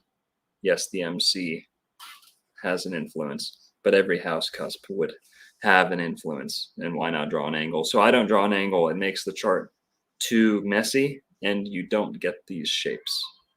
So, but even with what we have here, if you take away the MC angles, you take away the ascendant angles, you still get a bottom heavy chart. You still get a very, very bottom heavy chart. And that is the type of thing that a casual, not casual, still a master astrologer, but who maybe does not have, ephemerises next to him to consult. You'd be looking at geometric shapes, as Barry was saying. Bottom heavy, not to draw this on forever, but a bottom heavy chart is going to tell you, especially with all the Taurus he was talking about, this is a very sturdy, this should bring about a what's the word? Fixed, sturdy, grounded person. But this person with bottom heavy charts, you see almost a complete lack of ambition. Whereas with a super top heavy chart, these are like your go-getters. These are the people that are making business deals at 25, sealing deals. Right. They have a lot going on up at the MC, Right. as Barry was talking about. Now down here, what you're looking at, bottom heavy people make wonderful mothers. Yep. Nurtures. Yes, these make great, because you have both the second house and the fourth house in the bottom half. You have the seventh house of marriage also in the bottom half. And what you have is someone who's going to be good for the home. And I don't even know this person. They're practically not even born, but these type of things will work in their favor. A bottom heavy chart will bring these type of innate powers. Now we're not even looking at, sun is in this house, moon is in this house. Right. You're just looking at distribution of mass. Yep. All this mass down low. This is a lot of weight to be carrying in your pockets when you're climbing a mountain. You don't want all your weight on your ankles or your pockets when you're climbing a mountain. You want it up on top of your shoulders. You want it up as high as it can go. That weight to be distributed. So low hanging planets like this bring a lot of weight and mass density. So that's great for the home. That's great for making a place a warm, inviting, comforting, nourishing place. And all these planets, that's another thing. Start looking at clumps of activity. You're gonna see, boom, down there, the stellium. And there's a node in there. So if you cast a chart with no nodes, it's still three planets in a house. That's very significant. That Mars is in the 7th house right there, almost on the 8th cusp. You're going to see her moving in relationships. I'll tell you that. Well, that's the only thing above the horizon too. So you're only going to be the only thing she's ever going to show the world, that like she's going to know she shows and people are going to know her by. She'll have some, where does that end? It's in Gemini, like right on the cusp of, and that's a very mother. She's going to look at that, a very forceful, strong mother. So that's almost in Cancer right there. That's late 7th. I mean, that is others, relationships, and it's seen. But you're right, bottom heavy. I mean, this is a body that can make a place feel very comforting. She's a good nurturer. This is somebody who's probably going to be somebody very beautiful with all those Taurus placements. They would have very good symmetry. Yeah, I mean, this person would have a lot of inner depth. So things that are below the horizon like that, you would have a deep soul. You would have a lot of depth inside. You would have a Mhm. deep personality, right? Um, Yes. some people wear their heart on their sleeves, right? They or some people are just show, right? They only, they have everything above. They just talk a mean game. Think of like that Leo energy who can, Right. when the spotlight, right, right, Actors always have a lot yep. of these configurations high up in the chart too. Right, exactly, exactly. So it's all very much it's just a tool to get some. I don't li- I don't ever, when I look at charts and stuff, I don't ever dive too deep. I have a lot more fun kind of keeping it simple on simple patterns. And what would interest me, where I would want to look further, I would want to know how close that ascendant is to 0 degrees Sagittarius, because Uh-huh. that's something to talk about when you're on in between houses like that. When you're on like a 0 degree, I think that's pretty special. You're A 0 degree rising can be really frustrating to I figure out I am. Yep. because it'll throw off many of your Yep. house cusps where Yep. you don't even know if it's plus or minus 3 minutes. Right. You could have 7 houses shift what Something planets they have Yep. in them. something that am I echoey? No, you're good. You're okay. Okay. My 1-year-old messed up my computer and I finally just got back into this. So Barry, you mentioned the ascendants and you were Yep. talking about things that you show the world and things that you keep hidden. So would you say Right. things below the ascendant are kind of your Right. not Yes. necessarily subconscious, but things that you kind of keep within? Is that what you're Yeah. saying? Yeah, so this person is going to be very much involved with others, and she is also going to be the things. She's going to be the depth in their life. Like, she is going to be what gives people depth. Like, so first of all, she has a lot. She's a right side heavy. Okay, so there's a meridian up and down too. This is the tropical Mhm. meridian. Right. And so you can see right here, everything towards the ascendant position, right where that first house in between the first and 12th house, the very far left position, that is you. That is the self. That is the maximum position of self. Opposite that is, others. Okay. So you can see right here that not only is, so we're talking below horizon and with others. Okay. So she's going to be in deep exchanges with feelings, emotions with others, which this has like huge, awesome mother screaming all over it. The fifth house is, you're getting into family, kids. The sixth house is daily routines and organizations. She's going to be a beautifully organized person, that she's going to have energy for days. She is going to know better than anybody how to do things. She'll know the most quality ways because she has an exalted moon and she has Venus. She's going to, because Venus is like your quality, okay? Mars is like your quantity too. Like, these are another way to look at them. Quality has uniqueness, something carved out, beauty involved, where we've got a quantity. How much do you have? Like, or something, just quantity wise. That's very, very masculine to not involve the depth to it, the creativity to make it unique. So that Venus is the representation of that, which is very much the right brain versus the left brain too, right? You want it, Nuance. right, you want a marriage between these. I mean, you really want balance. You can't just ignore the left brain and say, oh, I'm full right brain and it's awesome. I mean, you need that in your daily life all over the place. We said we were going to do it this time, just in our daily lives, you know what I mean? Just anywhere, having kid, we should be able to access our full selves and, our full comfort and beings and happiness with anything that we're doing, anywhere, any point in time. That should be something we should be able to do. But yeah, below the horizon are things not visible to others or yourself. Okay. You Right. can't see these things. If this was all on the left side, that would be she would have a lot of own personal self feelings that other people wouldn't be involved in, feelings of self, okay? Because it's on the Mm-hmm. left side of the chart. And this is why you always want to, when you're learning, just always keep it simple. You know, if you know that that position where the ascendant is the self, and here's the thing too about the wheel. Anytime you know something about something on the wheel, you know about its opposite too. Yes. What's the opposite of hot? Cold, right? I mean, you can do this all day on this thing. All you have to do is start to develop your own interpretation. Okay? Reminds me of the Box Saga when he has like the India like streetcars going by. I don't know if you guys remember the Jim Chestnut video on that. Yeah.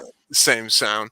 Anyway, so anytime we're left, we're personal. Okay, anytime we're above, yeah, it's visible, it's in the world, you're gonna see it. It's, it's something that's gonna be seen. Okay, that's just the best way to describe it. You cannot see things when they're below the horizon.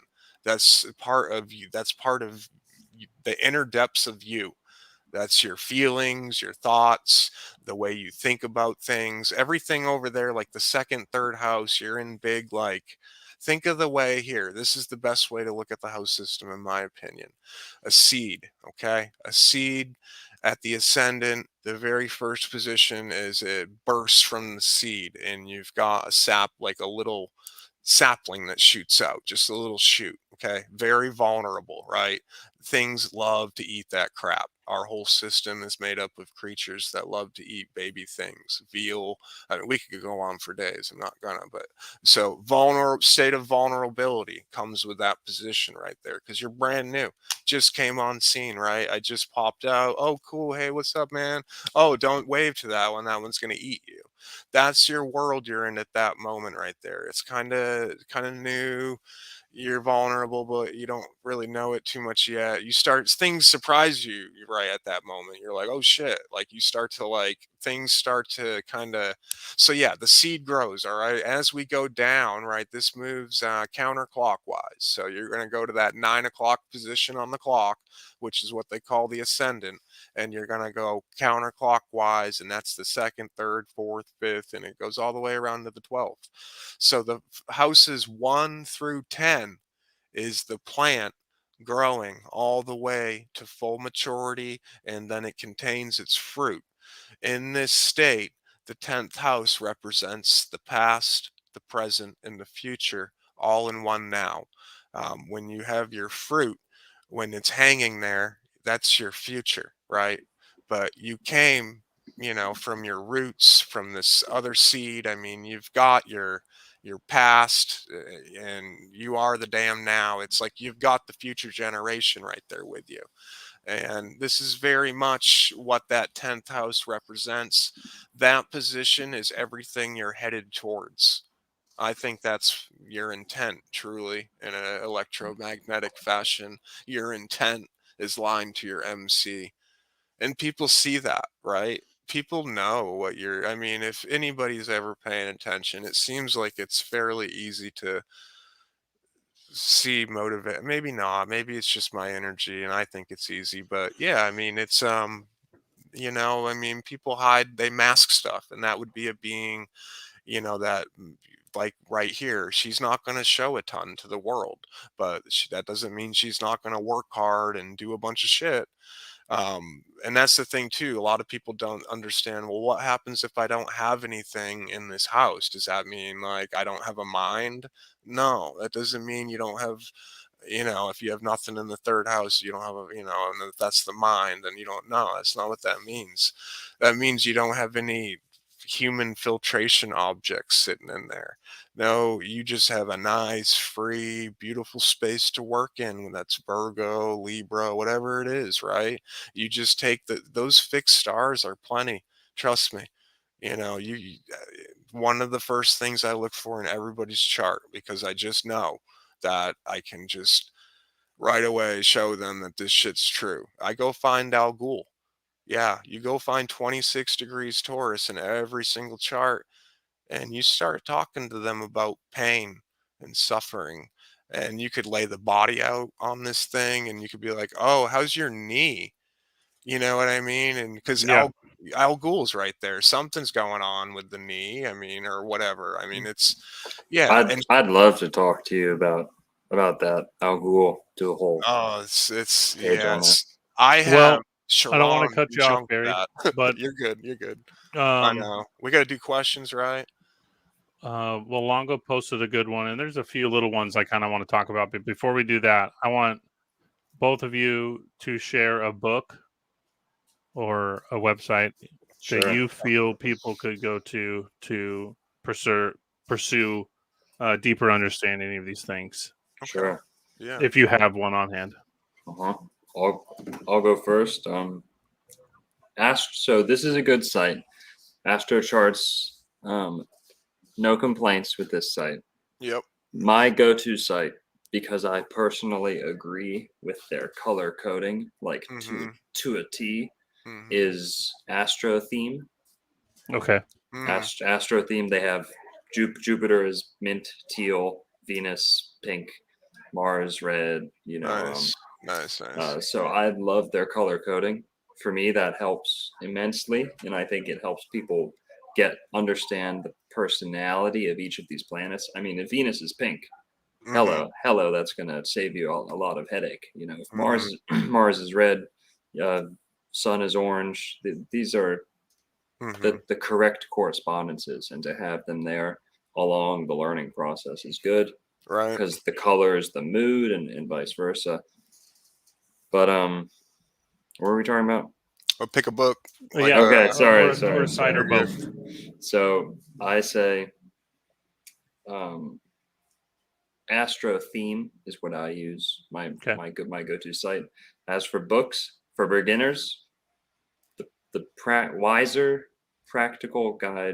Wiser Guide to Practical Astrology by Priscilla Costello. And she is an astrotheologer. She is an like Shakespearean. She's into Shakespeare. So, and she lives down by me. So I love that book. It's small. It's like pocket size. You could bring it wherever. It's actually like a very boiled down version of the next book I'm going to recommend for people looking to very much use astrology and perfect it, to master it. Aleister Crowley, General Principles of Astrology by Aleister Crowley is in my opinion, it's one of my favorites. Most recently written master texts on practical astrology in the natal chart. There's other uses of astrology, but this is mainly dealing with the natal chart. It's such a huge field to talk about. I mean, to try to jam in a couple hours, it's like so much that's so vast, and which is great. That's part of the beauty. You could study it your whole life and just start to scratch the surface of what's available to you. I mean, there's infinite stuff to look at. I mean, you've seen things like the more they zoom in, you just get millions more stars, right? So like there is whatever this is, like there's an infinite amount of it. It seems like you couldn't sit with all that knowledge. Like that's insane I mean, I'm sure we will try, Age of Aquarius and all, but yeah. So what's a book you recommend, Barry? Yeah. Okay. So, one of my favorites was really anything by Alan Leo. I really like the way, and Alan Leo is a writer, in the early 20th century. He was an astrology writer right around the Rudolf Steiner time period as well. And also, Rudolf Steiner, just bringing him up with astrology. Some of his stuff might be fairly advanced to people, but if you want just core resonating stuff, Steiner and Bill Donahue on YouTube, the thing I like about Donahue, he's got a whole zodiac where he breaks down each sign and he ties it into the Bible. So you can actually start to see, the way that the zodiac is overlaid, within famous sections of the Bible's famous stories, and it really starts to make sense because each Bible story is breaking down essentially the fixed stars within each sign. So these stars that we call these constellations are made up of, very different stars. These stars that some are red, some are blue. Like, people don't understand, but like, you can know a lot by just the color of something. That's why Longo was just saying, like, I wanted the colors to be true. Well, blue is future, red is past. I mean, red is something you have to have red to begin with, like an infrared. I think of like a Mars, but that blue, that Jupiterian, that blue light. Conservative, liberal, Yeah, it is. I old mean, old values, new values. Yeah. and look at Morpheus, who's black, with the red and the blue pill, and look at the sunglasses. What's in the sunglasses but the white reflection, right? That shows you what you are. That movie is saying that we are the white reflection, which is the choice. You touched on Steiner, Yep. and that's anyone interested in racial astrology. Oh yeah. That is not touched on a smidge anywhere on the internet, anywhere That's on me. YouTube. I've posted a lot on that and gotten a lot of hate. Yeah, Rudolf Steiner. Oh yeah, Yep. that's like racism 101 right there. Is like, Yeah, I talked about it's like the Jupiter age and the white skin race and the Saturnian age and the melanin races, and yeah, lost a lot of people on that one. it's so stupid. It's Right. actually like the highest form of self-discovery, and Right. astrology is on the racial level. It's where do these different places get their tangible, Right. distinct, nuanced flavor from? Right. It's always due to a favorship, a favor Right. that this This is the certain highest art. I mean, this is the this yeah. highest it gets right here. Well, let's use this as a jump off point for questions, because we're Black getting low on stars time. matter. Right. And Longo, you linked a question that I love too, and since you linked it, I'm going to have you answer it. Yeah, So who was that? Parago? Is that who? Paragon, he's actually a Paragon. friend of me and Okay. Barry's. We've known him for a long time. Okay, I didn't even know. I don't know who it was. I just like the question. Yeah, fantastic question. Okay. Good I'll question. read it and you Yeah. answer it. Sure, please do. So his question was, I want to know what you guys think about Odin being the father in Norse mythology with one eye symbolism, but Saturn being the father with one eye symbolism more universally. It's a great question. It's a great question. Mm-hmm. Wonderful. It's illuminating to religion, to inside the body, approach to life, and good and bad. So, and it touches on the Bach saga has answers for so much of this stuff. It's just wonderful. But Odin, number one, in Norse mythology, you have to remember they are closest to the North Pole. So they are getting the least obstructed, most complete view of the stars in the Northern Hemisphere anywhere on the planet, is closest to the North Pole. Yep. This is why astrology is an inherently Arctic central, Nordic central, Arctocentric science, because Mm-hmm. you're using, like Barry said, the 90-degree point. There's only one 90-degree point in the sky. That's Polaris. Mm-hmm. That is the one angle. Everything else arcs off from that. And what you have is a inherently polar science, because it's the Mm-hmm. pole going up to the one star, Polaris, and from there you have the most central view of everything. So blah blah blah. What does this have to do with it? What does this have to do with Odin? Now, Odin is Mercury. Odin is Mercury. What happened with Norse mythology is that they are stuck in the freezing cold. Mm-hmm. Their understanding of the warm-blooded planets is a little bit skewed, so to speak. You know what I mean? This is why I would go to Africa to learn about Venus, because they take their fucking name from Venus. Aphrodite, Right. Africa, Aphrodite, Africa, Syria, Sirius, these other ones. But whereas up there, up by the north, Bach saga, they understand the goat. They understand Saturn, and they exalt Saturn because they're in the ice. They're living in winter, so Yeah, cold and dry. they have to come to terms with Saturn, and they come to terms with him by getting to know him better than anyone in the winter. Now, as for the eye and Odin, Odin is Mercury, like I said. This is Buddha. This is Thoth, or Tahuti, Odi, Udin, Woden, Woden, Ode, like an ode to someone is a poem, poetry.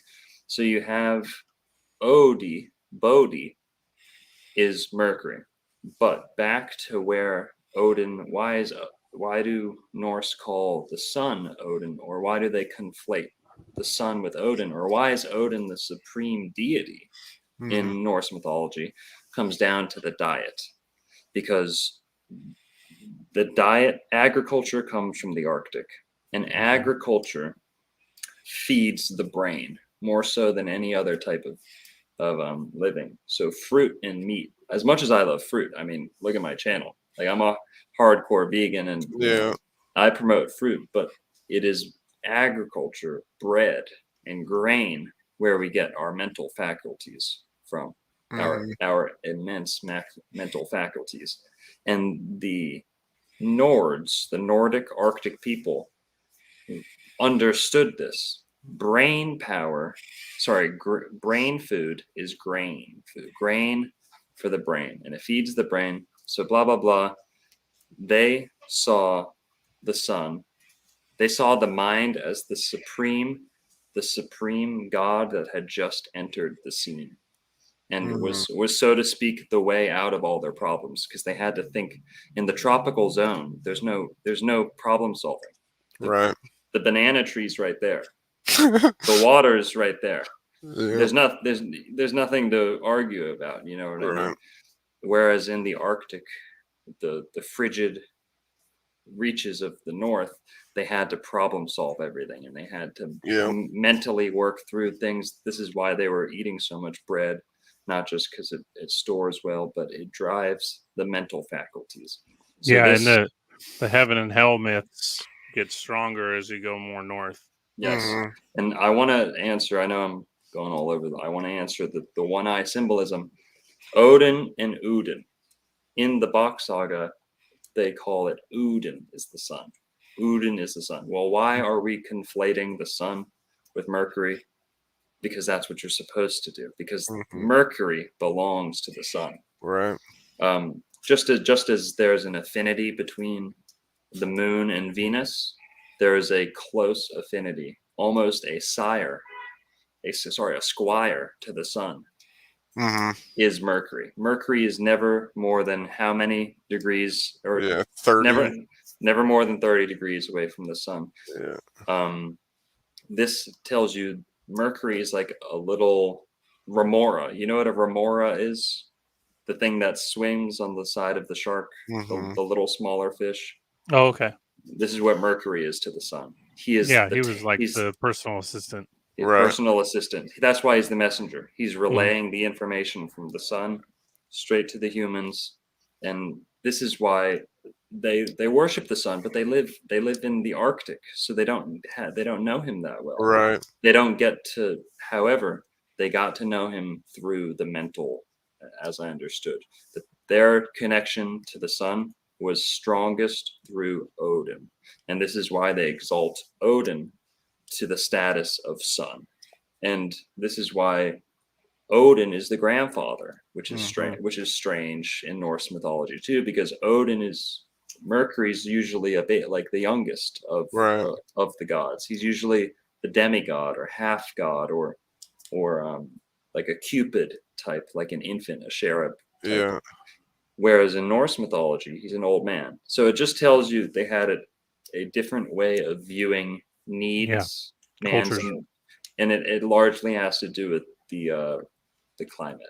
Just to simplify it. But with the one eye symbolism, just to really real quick, Saturn rules loss and blindness and absence of the eye.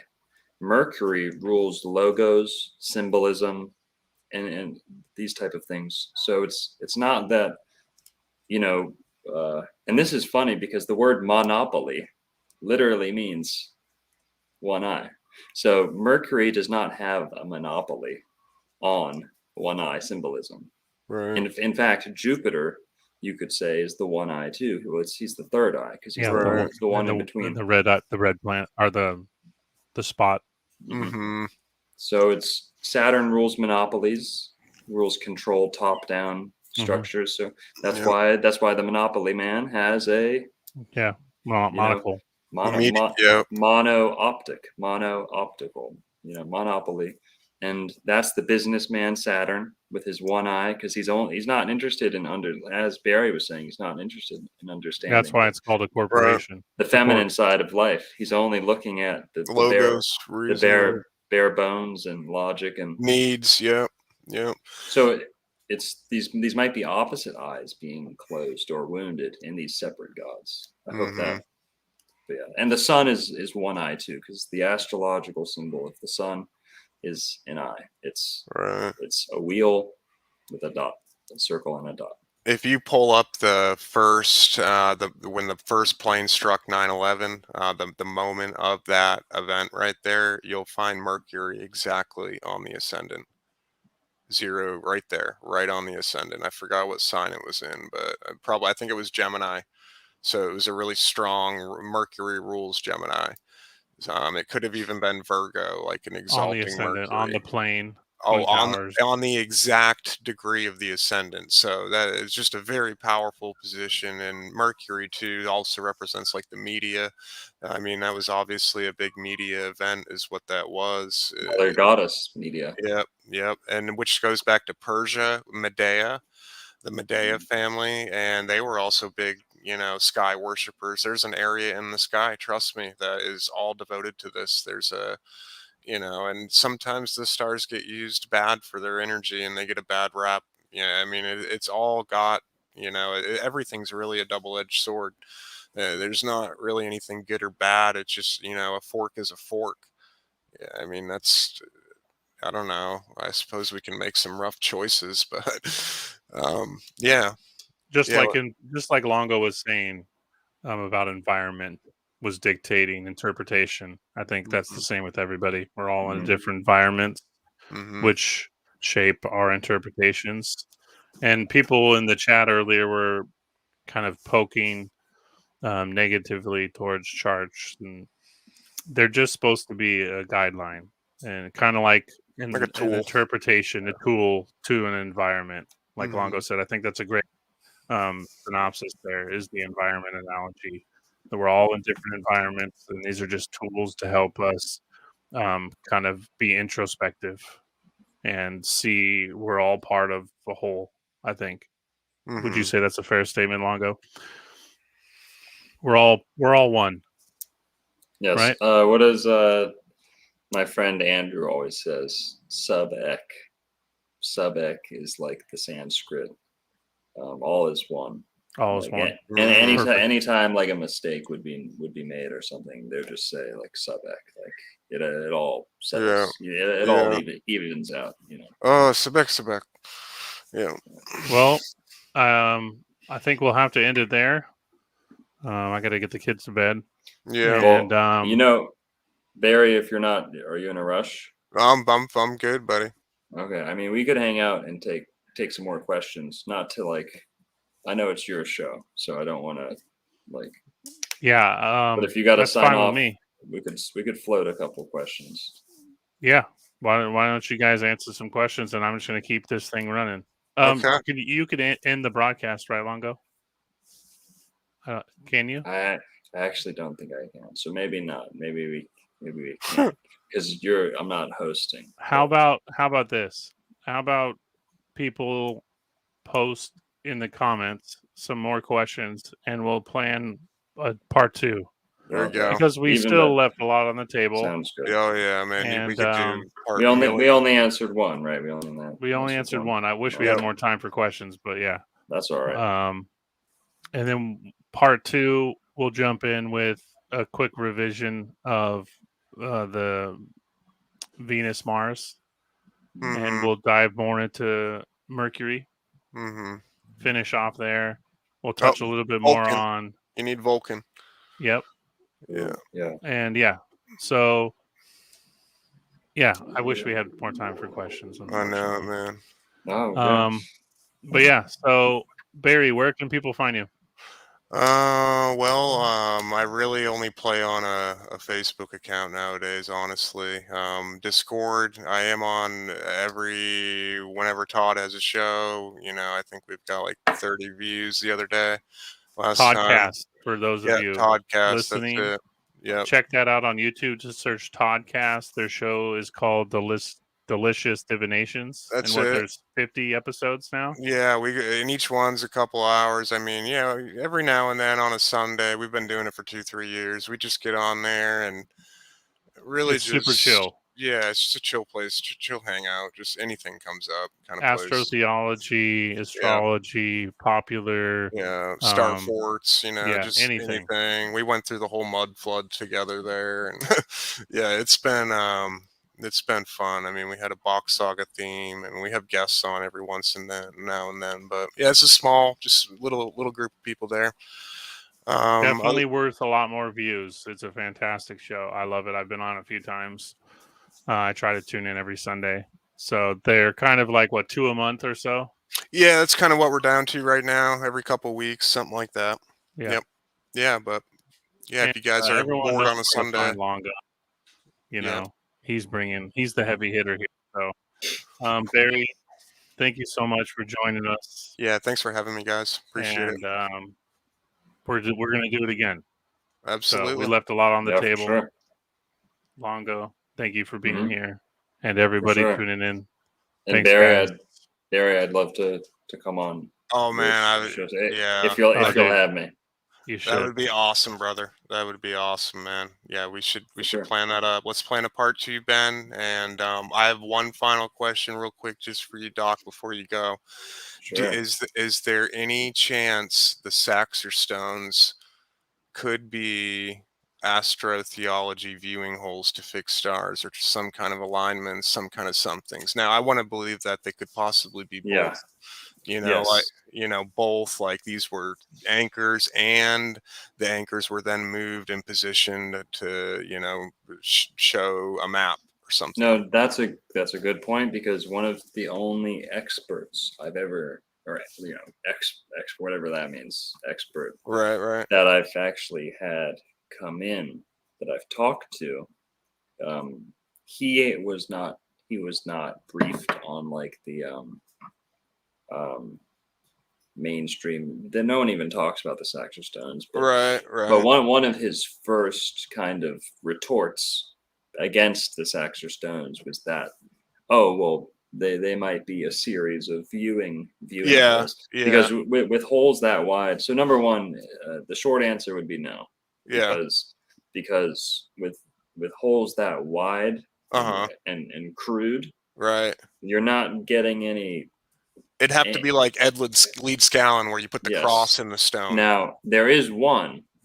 There's one that we found that is a perfect bored hole, like laser bored. Now, that one is aiming out, or John Saxor tells me this is where it's unfortunate. Okay. So number one, they're not viewing holes because they're not fixed. They're not. Okay. A viewing hole would not be on a even a 10-ton rock, unless it's fixed 10 feet into the ground or 6 feet into the ground, like Ed Leedscounen's. Something permanent. It's permanent. It can't be moved. Has to be fixed on touching bedrock or made from bedrock. I see that. From bedrock itself. So the number one, the holes are too wide typically, but there's one that is on Indian Rocks Beach, if I'm not mistaken. That's what they call it. Okay. Indian Rocks. And that one is like a tube, like a bored out hole. And John says, he swears that like 20 years ago, it looked right out onto the horizon over the water. Oh, wow. Like straight west. Wow. Yeah, that would be a big viewing spot. Yeah. Now that is that and that would be directly where you're that's your descendant. That would be where Yeah. everything's Is that crossing the, yeah, that's the west right there, right? Over the Gulf. Now he swears that it was pointed right over the water. Okay.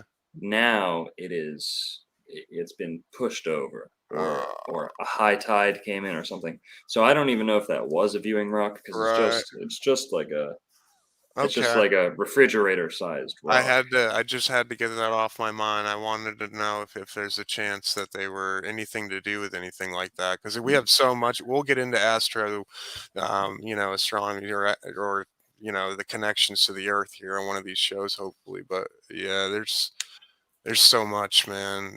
We're living in a evidence pit of astro archaeology type stuff. It's crazy. But Ben, I know you got to go, man.